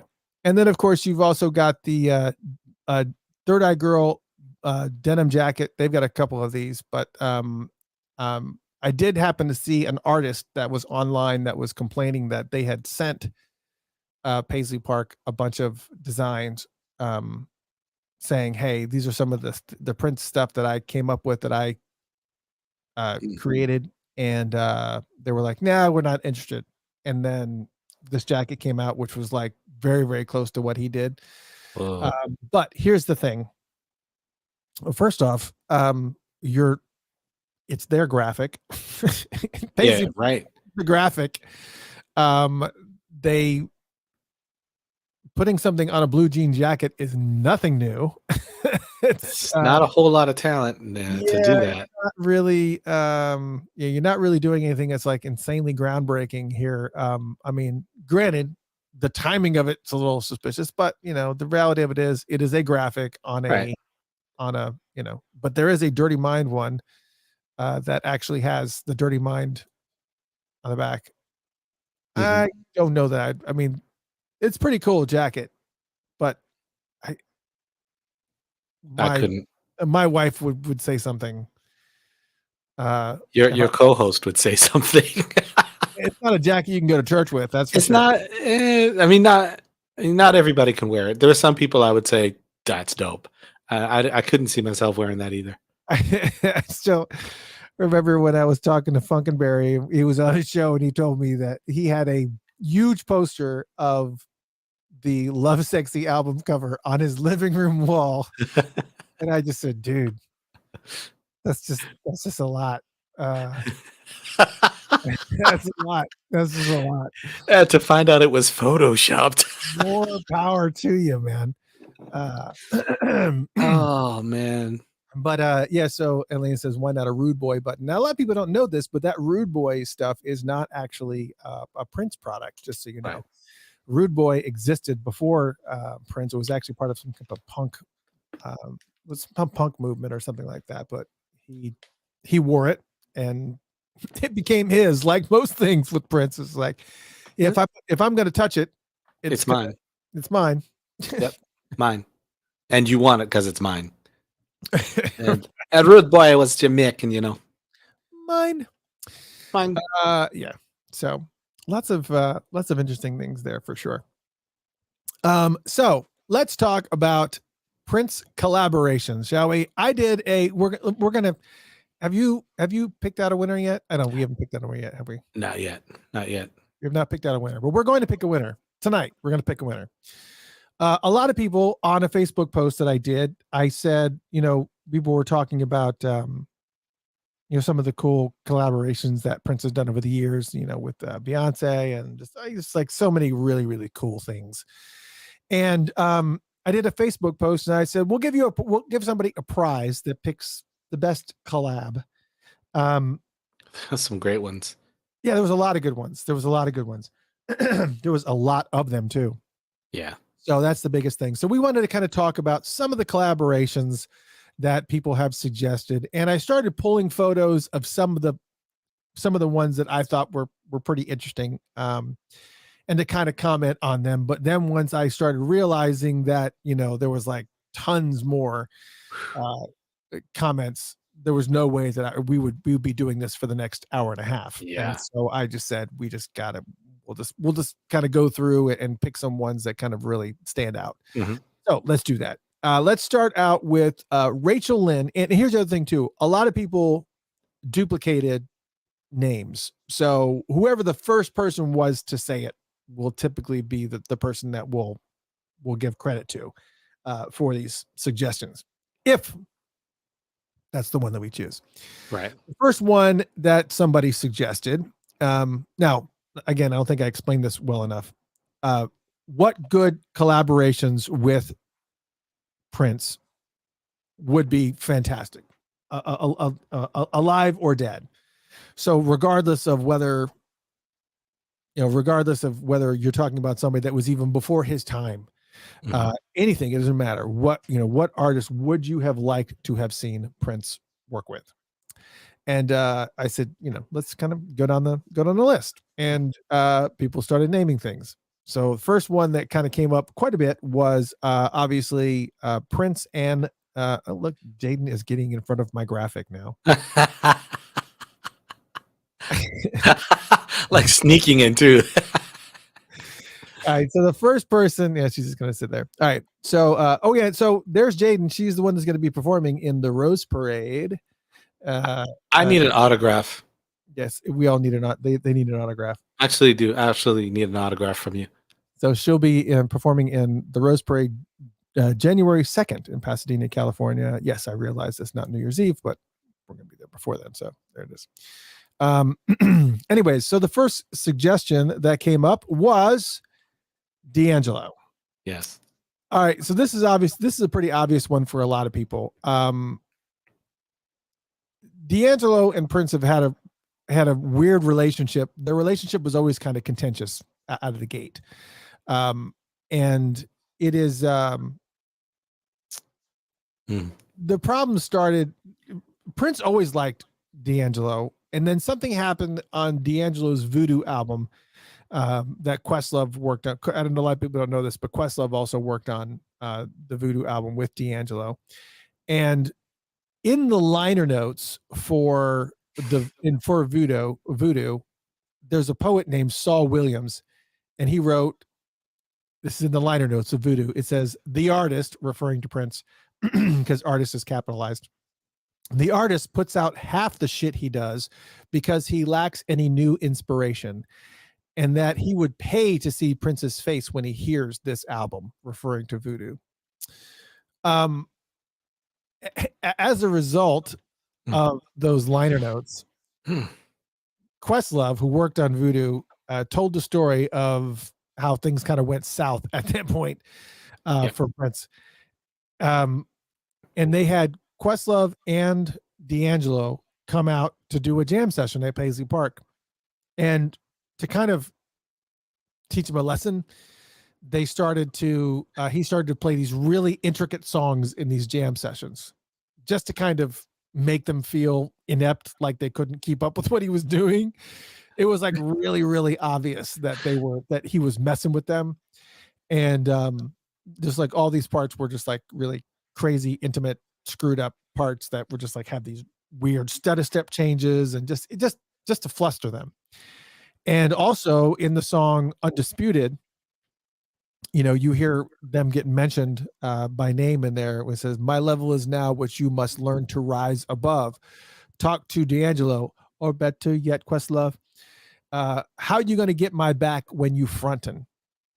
So it's essentially saying, how can you, if you're going to badmouth me, even though it wasn't them that was badmouth me, it was Saul that essentially said that in the liner notes, but it's D'Angelo's album and he left. Right. I mean, executive decision. He didn't say, let's not say this about Prince. Let's not do that. But anyways, so all that being said, this is actually interesting. D'Angelo is the most interesting to me because I think it would be one of these albums that would be. D'Angelo's also one of these guys that's like very, very like Prince in that he has a vault full of music. Right. He is nonstop writing, just like Prince. Nonstop. But the difference is that D'Angelo doesn't release any of it. Right. So I think Black Messiah was the last one that came out. Right. That's the name of the album. And the problem with that one was that it was a great album, but it was kind of very eclectic and it was very strong. But anyways, yes, I would agree that D'Angelo and Prince would be a good collab. If they could get through. Well, obviously he's no longer with us, but D'Angelo is. Yeah. But if they could have gotten through some of that mess, I think it would have been fine. I think. Yeah. And Voodoo was a monster. I mean, yeah, absolutely, hands down. Yeah, it's it's a monster, and it's no joke. We do know that D'Angelo was very upset when Prince passed. Like we all were, but he was like really in bad shape. And when he performed, sometimes it snows on April. I want to say, what was it? Was it not Jimmy Fallon. I don't remember which one it was. He was having a hard time getting through it. So it really hit him hard. Right. I think he was just more upset that he didn't get an opportunity to kind of work through that stuff. But yeah, good collab. And here's the other thing about, before we start thinking about picking a winner, here's the other thing is that we also have to think about how it would be received publicly. Like what we may think, oh man, it would be really, really cool with, Prince and the Talking Heads.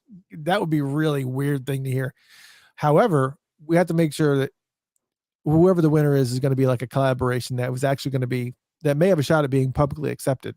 Maybe, Prince and Michael Jackson would definitely be something like he, surprisingly enough, in all the people that mentioned it, I think his name came up like once. Once. Like, really? That's kind of weird. Because that seems like the automatic go-to, I think that's why it's too obvious. Yeah, maybe people just left it alone. Yeah. Speaking of which, tomorrow, in a mere 2.5 hours from right now, is the 40th anniversary of Michael Jackson's Thriller. 40 years ago, tomorrow. You'll see it on Funkatopia. Just so you automatically know what the post is going to be tomorrow, just so you know. All right, so the next artist that I thought was interesting was Angelo Moore from Fishbone. That's actually me and Angelo. That's me and Angelo hanging out at the Fox Theater. We were at the Fox Theater with George Clinton, and who else was there? Well, it was Parliament Funkadelic, but it was a whole thing. It was really, really cool. And just so you know, there's a major storm moving through our area right now. So if I all of a sudden disappear, it's because power got knocked out or something. I can hear the thunder even with his headphones on. I can hear thunder and hear the wind and stuff. So we'll see what happens. And gotta love Xfinity. Anyways, Angelo Moore from Fishbone is another good one. I think is really full of energy. I think he is. Angelo is a good friend. Obviously, you can see we were hanging out being ridiculous outside the Fox. This was actually while George was still playing. We were both outside going, all right. But because we both seen, George so many times, it was just like we were just out there just cutting up and goofing and playing hopscotch and being ridiculous.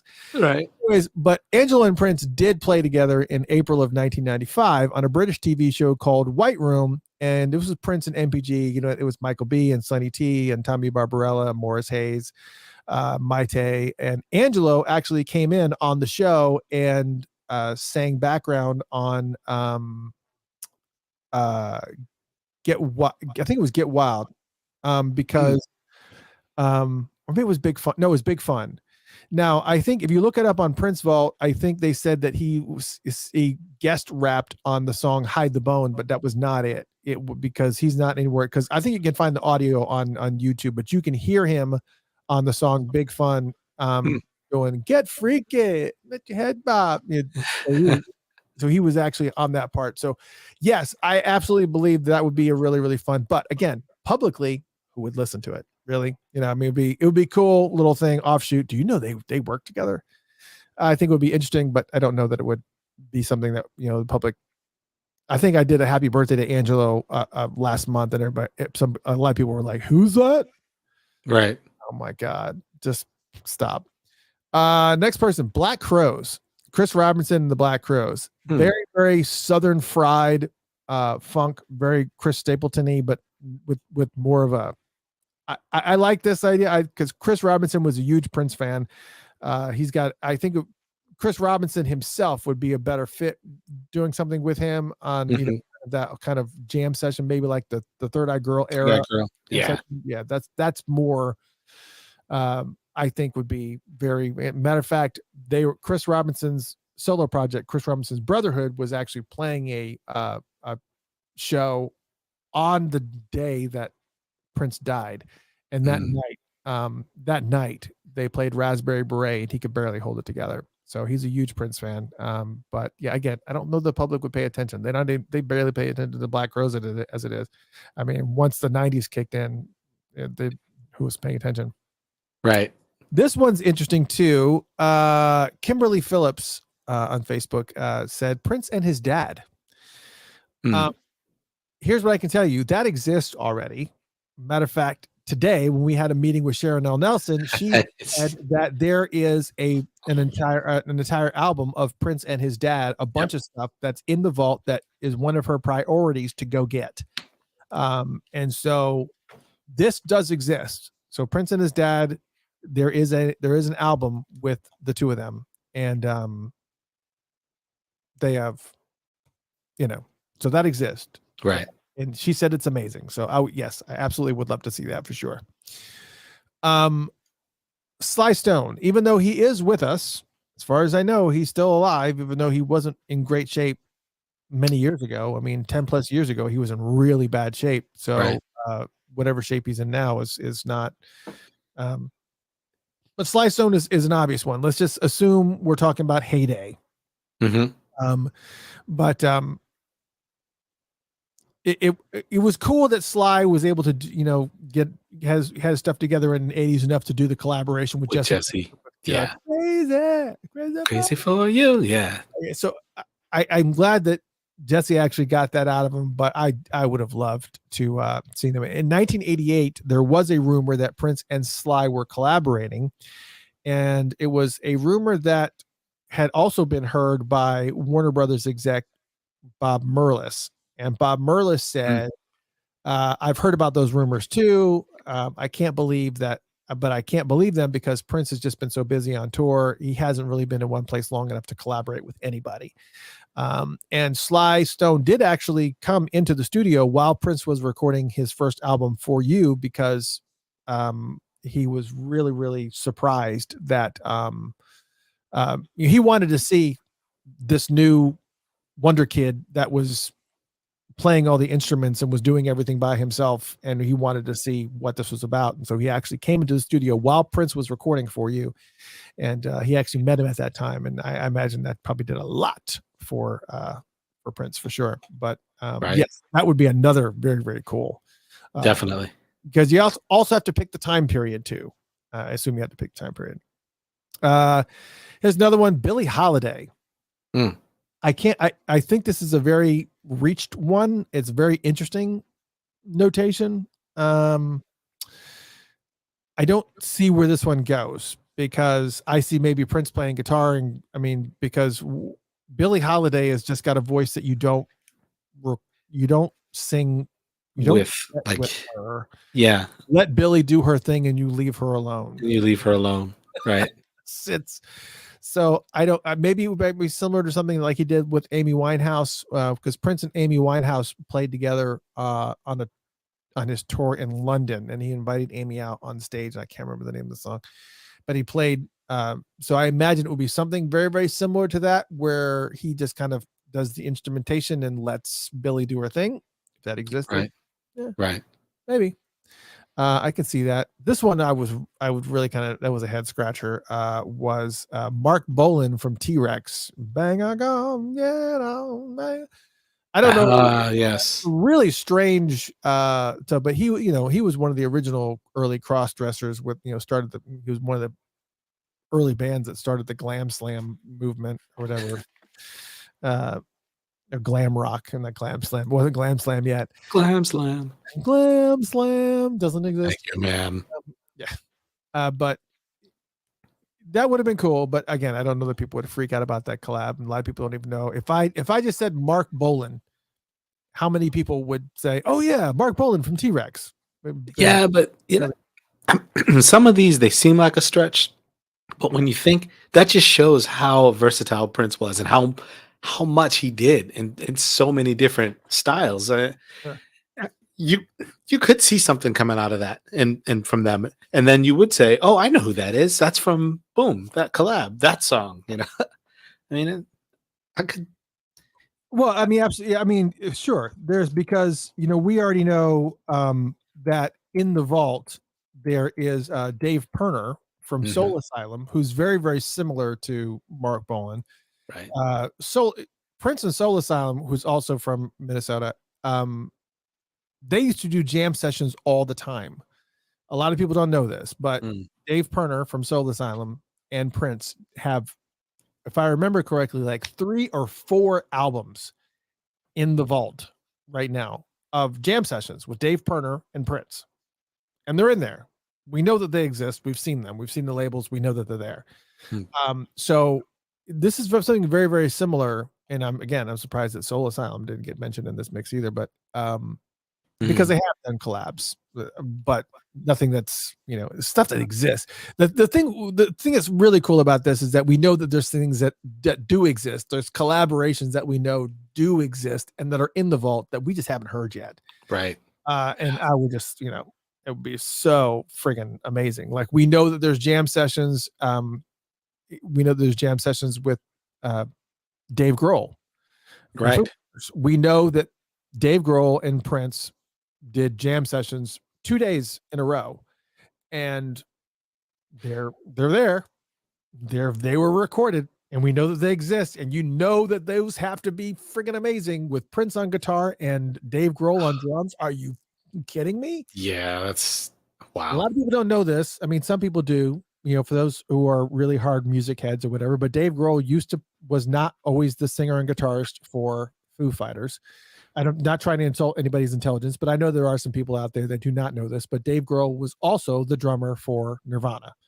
So he was a drummer before he was a guitarist, and he's amazing on all instruments like Prince was, but he was a very aggressive drummer. And to see him, to have him on drums and Prince on guitar, and then one day was reverse of that, where Prince is on drums and Dave Grohl's on guitar, and that those jam sessions exist and they're in that friggin' vault, makes me insane. I know that they're there. I'm just stopping myself right now. All right, here's another one. Andre 3000. We had talked about this. I already saw somebody mention Outkast before, because it was Martina Andrea Schneider who mentioned a bunch of different names. She mentioned Terrence Trent D'Arby, Beck, Jack White, Andre 3000, and she also re-mentioned D'Angelo. All good ones. Of that mix, I would say Jack White would be a good one because we already know that he's a hardcore Prince fan. He just already released, he purchased for a lot of money the rights, the album, the original Camille album that was not released, but somehow he was able to get a hold and purchased a Camille album, and he was given the rights to release it, and he's going to be doing it through his album. I think it's Third Man Records, I think is the name of his label. Anyways, so we know that Jack White would be an obvious one, and Jack White worships Prince, so we know that. Andre 3000 is very, very interesting because he's not an instrumentalist. So whatever they would do, it would just be Prince on all instrumentation. I think Andre tinkers a little bit on keyboards, but I think that's about the extent of, his sell is his character, is his what he does, and his vocals, man. He would be able to. He's put some stuff together. His run. Who's ever heard when he sang? It was just like he's kind of out of key. He's not in key on a lot of stuff, but it's just this weird tone that. But his verses still. Oh yeah, absolutely. That's the point. The first time you hear Robert Smith from The Cure, it's like, ew, do I like that? I'm not sure. Is it okay? Is it, and then it starts growing on you. You're like, this is just a really unusual approach. Anyways. Prince, that could have possibly happened. We know that Prince liked Outkast, and Prince did gravitate towards Andre. And matter of fact, when Outkast got the Coachella gig, Andre was, didn't want to, he was nervous about it anyways, but he was like, I don't want to go out there in the wig. I don't want to go out there and do all this stuff. And Prince called him on the phone and said, listen, you already committed to do this. You committed to the event, and you are now required to go out and give it your all. You need to, all of the iconic stuff that you are known for, all the weird fashion, the wig, all this stuff. That's what people come to see. People are come to see that. That's what you need to do. Right. So that's what he did. And he said he was stressed out the whole time because when they went on stage to perform, he looked side staged, and on the side stage at Coachella was Prince. Prince was side stage. That's stressful enough, but Prince is with Paul McCartney. So side stage at the Outkast concert is Prince and Paul McCartney watching him perform. So that's it. No pressure. No pressure at all, right? No pressure at all. So there's that. Lenny Kravitz is the next one in the mix. Sean Kellogg was one of the first people to mention that. Lenny Kravitz, well, now they have collaborated. Yes. Matter of fact, this is another one of those scenarios where there is lots of jam sessions with Lenny Kravitz and Prince that are in the vault. You do Right. not have them. You have not heard them. They're in the vault. I don't know what to tell you other than they're there. They exist. I don't know what to now. A lot of people don't know this, but Lenny's on a lot of different things. Lenny did the background vocals on the song Dolphin. A lot of people, and he's uncredited on it too. Of course, on the rave video, the famous rave video, they did American Woman together. So there is some stuff that you've seen with them working together. But there is a bunch of jam sessions with Lenny and Prince that are just sitting in the vault that I nobody. could see that. I could see that coming. Oh yeah, sure. I could see that coming. Yeah. So there's that. Next one is an obvious one too. Prince and Miles Davis. Prince and Miles Davis have crossed paths many times. But their relationship was kind of weird. I think Can I Play With You was probably the only one that was kind of now at this point has been officially released. Right. And, Miles also played with him in New York for an entire show, but it wasn't anything that really just, it wasn't like he gave him solos or anything. He was just, Miles was just playing along with the horn parts. And so you really couldn't really necessarily tell that they were there. And then, of course, that was just the released New Year's Eve show at Paisley Park where he came out. Contrary to rumor, there is not an album in the vault with Miles Davis and Prince. Eric Leeds was when he was on the show. He confirmed that. He told the story about Can I Play With You, how they created this. They went through this whole process to create this song for Miles, and they said, "Oh, we're going to send it off to Miles, and he's going to send it back, and it's going to be unbelievable. I can't wait." And then they finally get it, couriered back to them after Miles did his thing with it, and then they ran into the studio and they plopped it in, and they were like, "Yeah, right, okay, all right then."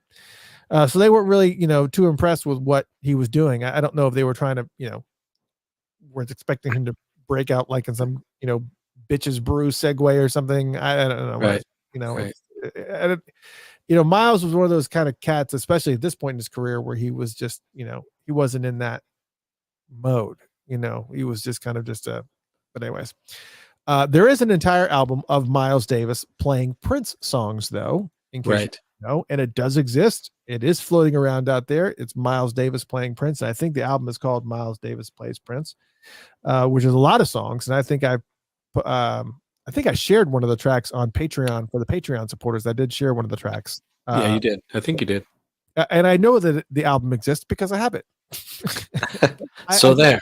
So I might have to share some more tracks from that Miles Davis thing with Patreon supporters on the 1st, just a couple days from now. So maybe you guys should join Patreon, and maybe I'll share a couple files with you. Maybe. A bunch of different names that were dropped as well. I'm not going to show pictures for everything else that's here because there is people suggested Freddie Mercury. I've already seen it listed here with Queen. That would have been a great one. Aretha Franklin, Tina Marie, Janelle Monáe. Janelle Monáe is already done. Prince and they worked very, very closely on the Electric. What's the name of the album? You know which one I'm talking about. Yes, they've already worked very, very closely together on a lot of songs. He is a quiet person on a lot of his stuff, her stuff. Her huge Prince fan, worked together. Nina Simone. Oh my God, what would have happened there? Oh wow, what have happened there? Nina Simone and Prince. Come on now. Wow. Lauryn Hill, Stevie Wonder. Now they have done a collab. They did. So What the Fuss on Stevie's last album. Not last album, but the I can't remember the name of that album. I don't. Yeah, they did a couple collabs. Tina Turner.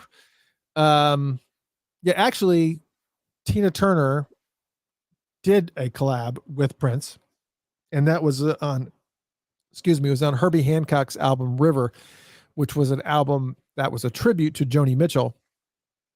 And Prince plays the guitar on the second song on that album called Edith and the Kingpin.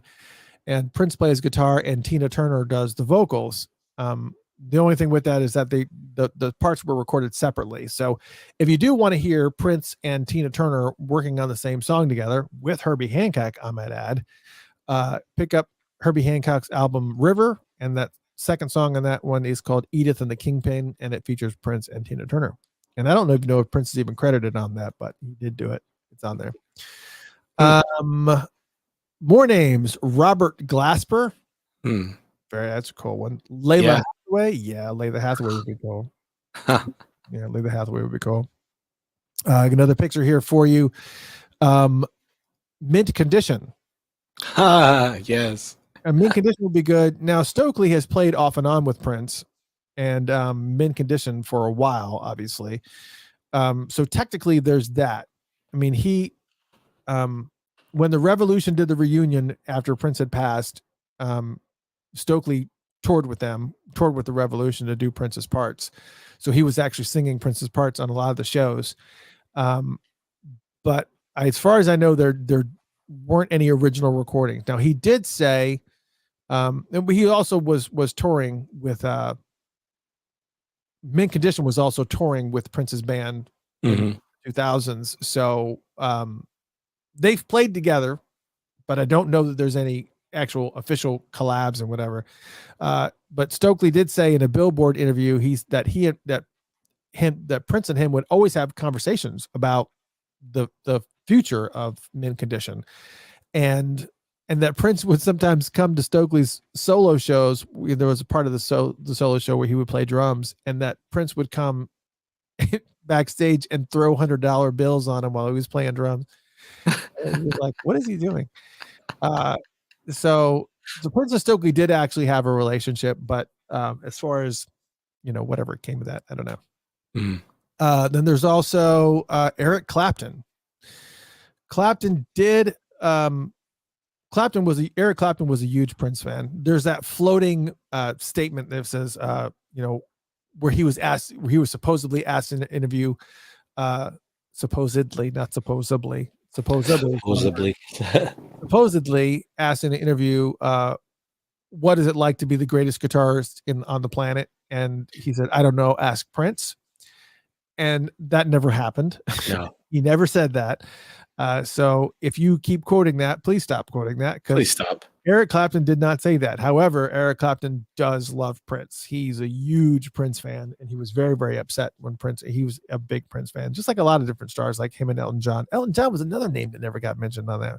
Wow. However, Eric Clapton did join Prince on stage at an after party in London in 1986.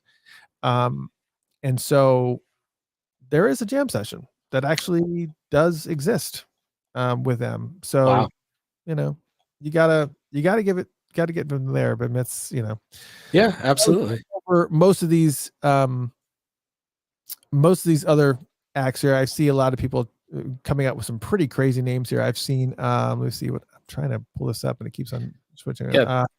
Eminem is another one. That would be interesting. That would be interesting.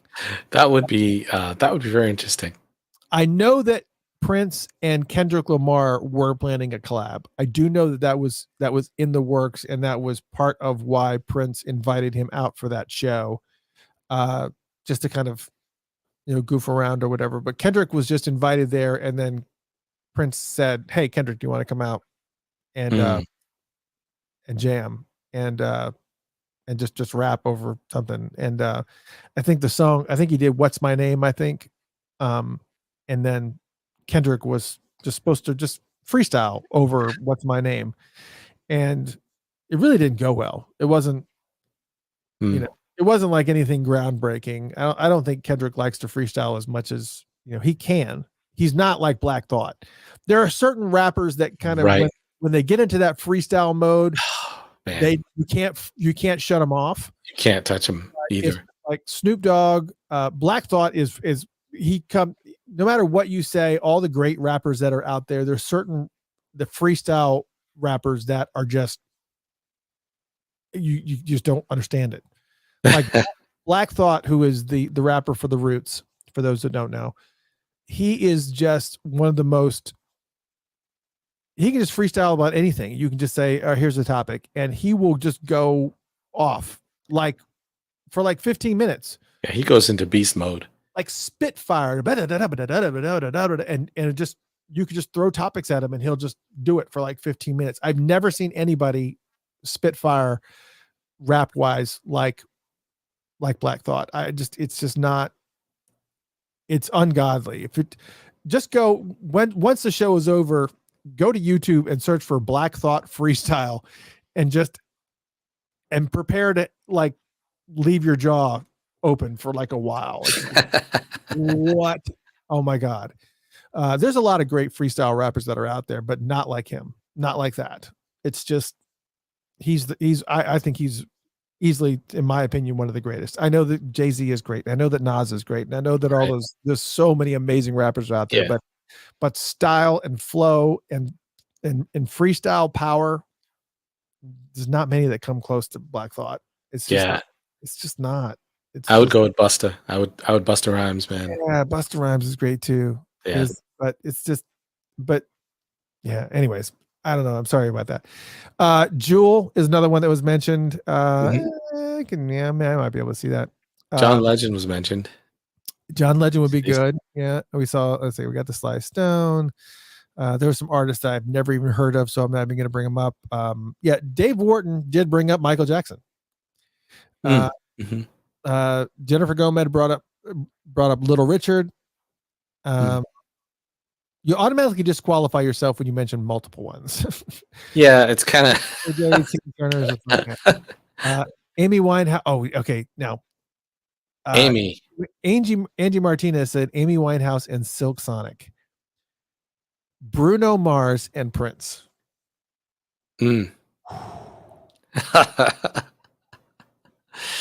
Man, wow. Bruno Mars is a beast. I'm sorry. He is. He's a beast. There's not many. Somebody mentioned Jill Scott. Oh my God. Yeah, Jill Scott. I love Jill Scott. I think I've got every single one of Jill Scott's albums back here. Ray Charles, Billie Eilish. Somebody is listening to the show and they know me. I love Billie Eilish. It's a Billie Eilish and Harry Styles. I like both of them, but they're a little bit substance wise, it's just, Yeah, I could see him writing a song for them, but I just not the whole thing. Yeah. Gino said Jasmine Sullivan, 9 Inch Nails. Maybe I don't know. Alice Cooper. Sade. I see Sade and Maxwell on Sade. It's actually Sade with our Sade. Actually, if you look at her very, very first album, underneath her name in parentheses, it says pronounced Sade. Sade, like SHAR and then DAY. And I'm just like, okay. I think she lied. Sade. I refuse to accept it. Hey, Sade. Everybody's, I don't know. Anyways, somebody's going to open up that thing and say, no, that's not what it says. What are your brains playing tricks on you? It's like, no, you don't remember it correctly. See Sade in there. I see, Frode Brimo, or Brimo gave like that laundry list. D'Angelo, Maxwell, Terrence Trent D'Arby, Michelle and Vicello, Lauryn Hill, Ray J. Blige. Great ones.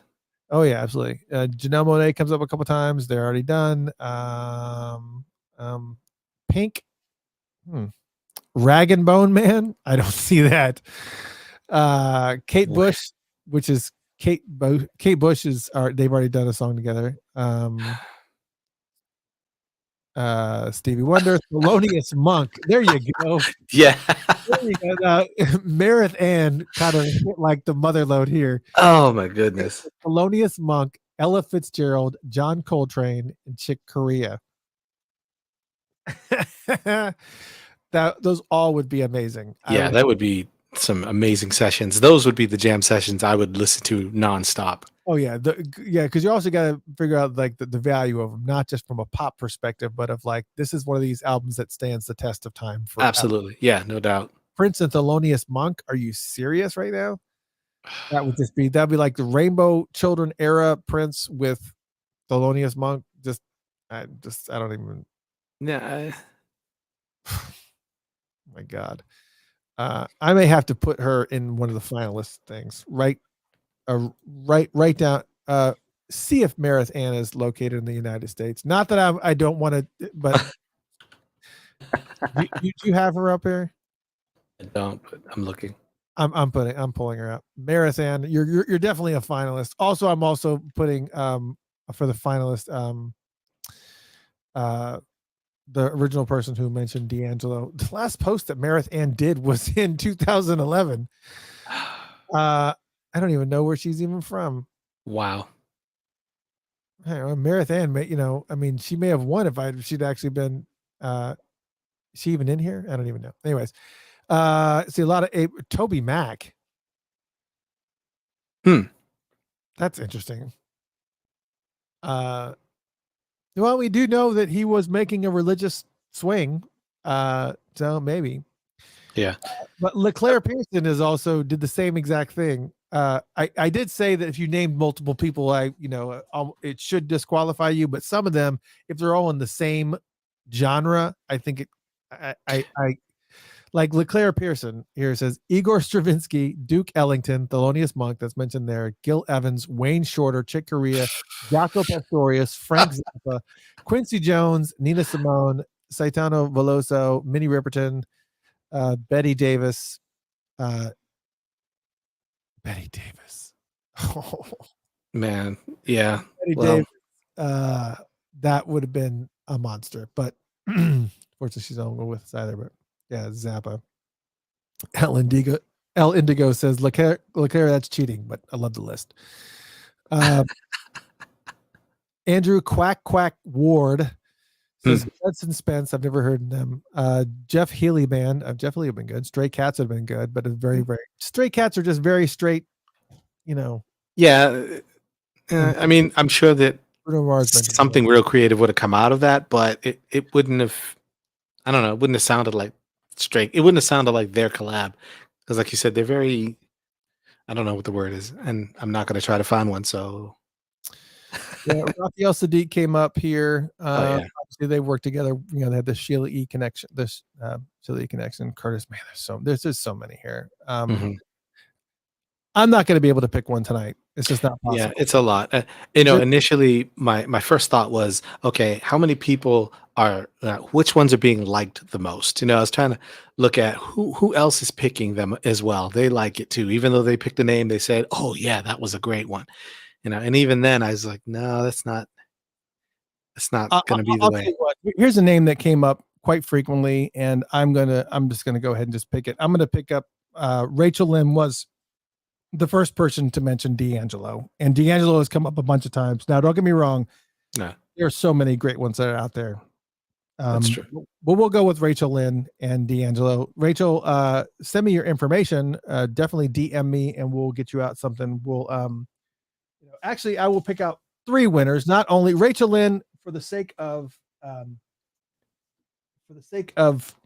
the meeting tonight, but I also was sent 3 CDs by a brand. So I'm going to send you a CD from a band called Groove Crew.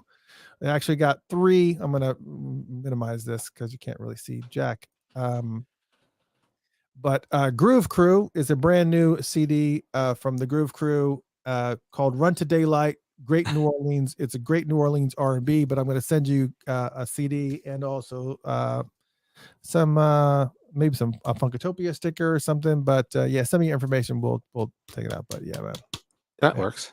I've got 3 of them, so I'm going to pick a couple more winners too because I've got 3 of these CDs. So we'll make sure. All right, so we got a couple more things here to talk about. Actually, just one more thing and to recap on one, and we're going to call it a night. I know we've been kind of going on for a long time here, so my apologies.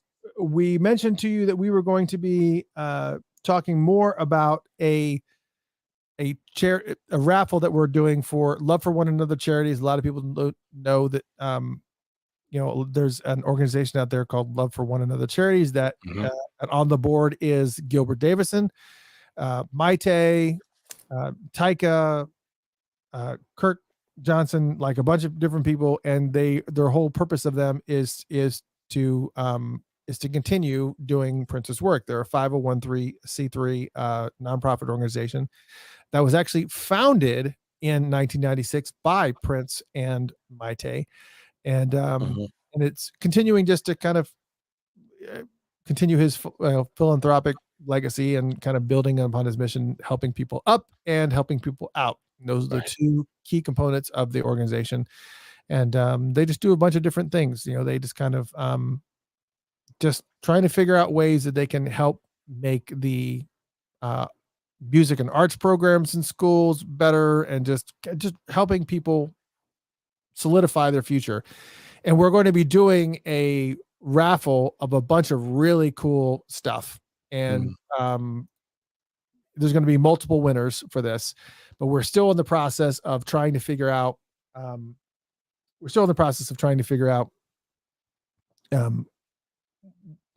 What?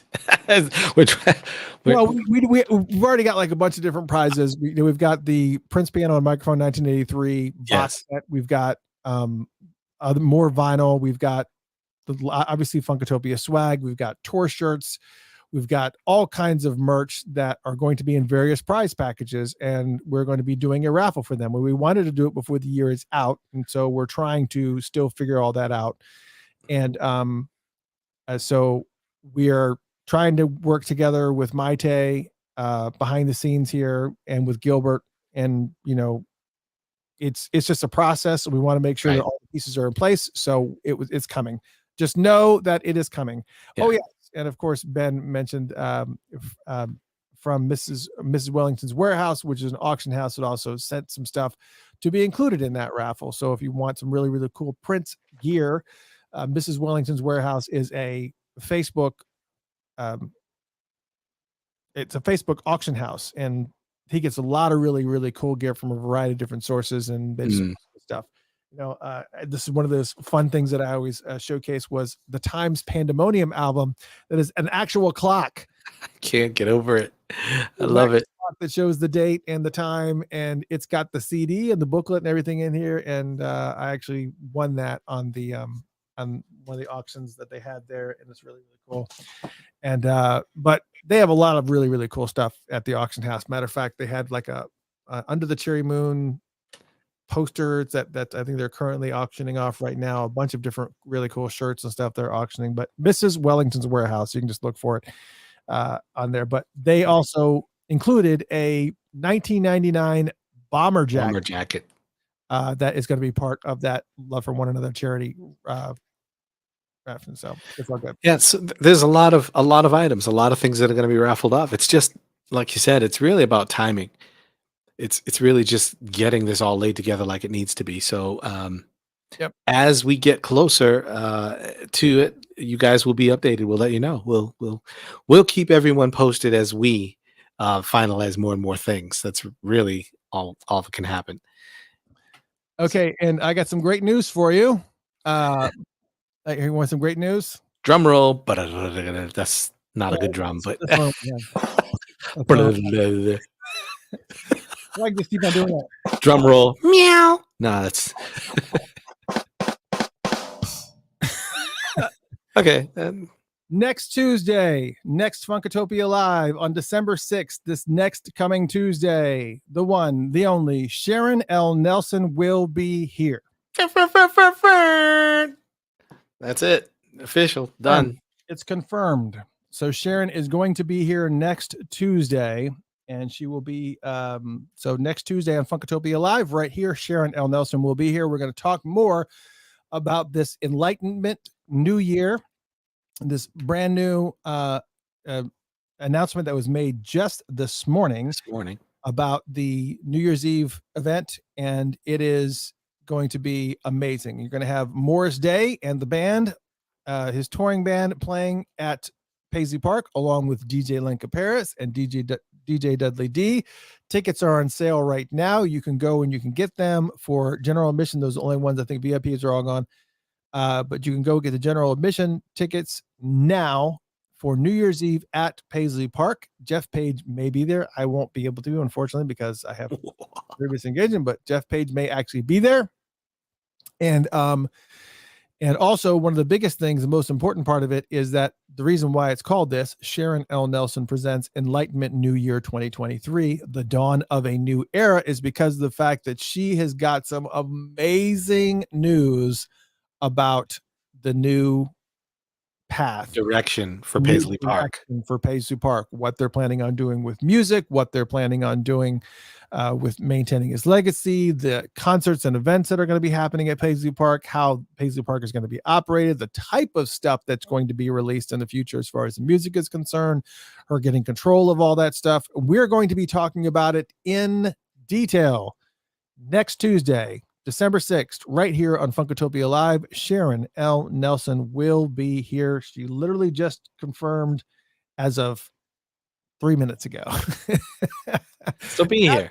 As we were about to close out. So she is actually going to be on the show next week. And you're going to ask, you'll be able to ask her all the questions that you want to ask her about the event. And not just about the New Year's Eve event, but about the direction that Paisley Park is going to be going. Because a lot of people are concerned. A lot of people are like, all right, so now the estate is in control. I mean, now that Sharon L. Nelson and Noreen are in control of the estate. What does that mean? 50%, and then Primary Wave has the other 50%. What does that mean? Exactly. That's the right question. What does that mean? What can we expect to see? What's happening? How is it all happening? Can you go, you're going to get all those answers next Tuesday with Sharon Nelson directly from Mrs. Paisley Park herself. Right. Yes. And remember, it will all take time, but the fact that she wants to share and wants to come out and wants to talk to everyone, it shows the transparency that they're willing to give to the fans, to all of us. So this is going to be epic. Yeah, because one of the things we want to make sure that you understand, and one of the things that she wanted to make sure that you understand, is that she's giving control back to the fans. Exactly. And that's what we've wanted all along. You guys wanted all that stuff from the vault. You're tired of seeing the same releases over and over again repetitively. You got to understand Primary Waves is to make money. Right. They know that people want the hits, that some of the buying public wants the hits, because reality of it is that even though they re-released this hits on white vinyl, the reality of it is that the reason, we were like, we don't want that again. Right. Well, apparently people do want it, because when that was released, it entered the Billboard top 10 in vinyl sales. So people want it. Yes. Even though we're like, we don't want that. Apparently there are people that do want it because it was on the top 10 vinyl sales. So apparently they do, but the good thing is that now there's somebody else in control is going, but they're like, yeah, but we also know that they want this. There's more. And so and they'll be listening. So we say all that to say that as we ask and as we express the things that we want to happen, remember that it all comes with them seeing that you guys are serious, just like the New Year's Eve party and just like everything else that comes up. They're going to want to see butts and seats and people purchasing these things. And, you ask for it and they give it to you. No excuses at that point because it's there. So I think it's going to be interesting. And I think it's going to be a great show Tuesday. Yeah, it's going to be an amazing show because you're going to get all the answers that you want, all your concerns. Right. All your concerns are going to be right here. Right. Be here and tell everyone to be here. Yes. I will make the announcement tomorrow on Facebook, so you guys can get all ready and put it on your calendars, so you'll be able to ask all the questions that you want to ask. But I will tell you this: tickets are limited to this New Year's Eve event at Paisley Park. I am freeing up one ticket for you as it is, for me not being able to go. Not that I wouldn't go, because if I didn't already have a previous engagement, I would be. I would be there in full force. I would be there. Unfortunately, I cannot be, because my daughter is playing in the Rose Parade, so I have to be there to watch that. So there's that. Well, all that being said, thank you guys so much for tuning in tonight, and go get those New Year's Eve tickets. Those links are right there. It is Sharon L. Nelson Presents Enlightenment New Year 2023, the dawn of a new era. You got to get those tickets. I'm telling you, don't sleep on this, because if you do, you're going to miss it. And the tickets are there. Adriana says, how much are the tickets? I will let you see for yourself. That's right. And once again, make sure you jump on to, if you're on Facebook, make sure you follow. Make sure you follow. Don't just like it, but follow us, and subscribe on YouTube. Make sure you click those links and stay with us and keep up. And Patreon. Make sure you become a member on Patreon. We've talked about it enough times. You know all the good things that come with membership. So make sure you do it. Yeah, make sure you do it. Absolutely. And can't wait for next week. Sharon L. Nelson's going to be on there. And thank you guys so much for tuning in and having patience for these free-for-alls. We just, even we don't have, yes, I see all your messages about Princegiving. Thank you so much. We had a great time with Princegiving. Mm-hmm. Princemas is coming. Princemas will be coming. And that is like a Princegiving, but it's a Christmas version, which is live concert. So instead of, it's full live concerts for days. Hey, there it is. And it's coming. Thank you guys so much for tuning in. Get those New Year's Eve tickets. You better go get those New Year's Eve tickets. You just don't mess yourself up. You're going to miss it. Good night, everyone. We hope you guys have a fun time, and we will see you guys next week with Sharon L. Nelson right here at Funkatopia Live. Good night, everyone.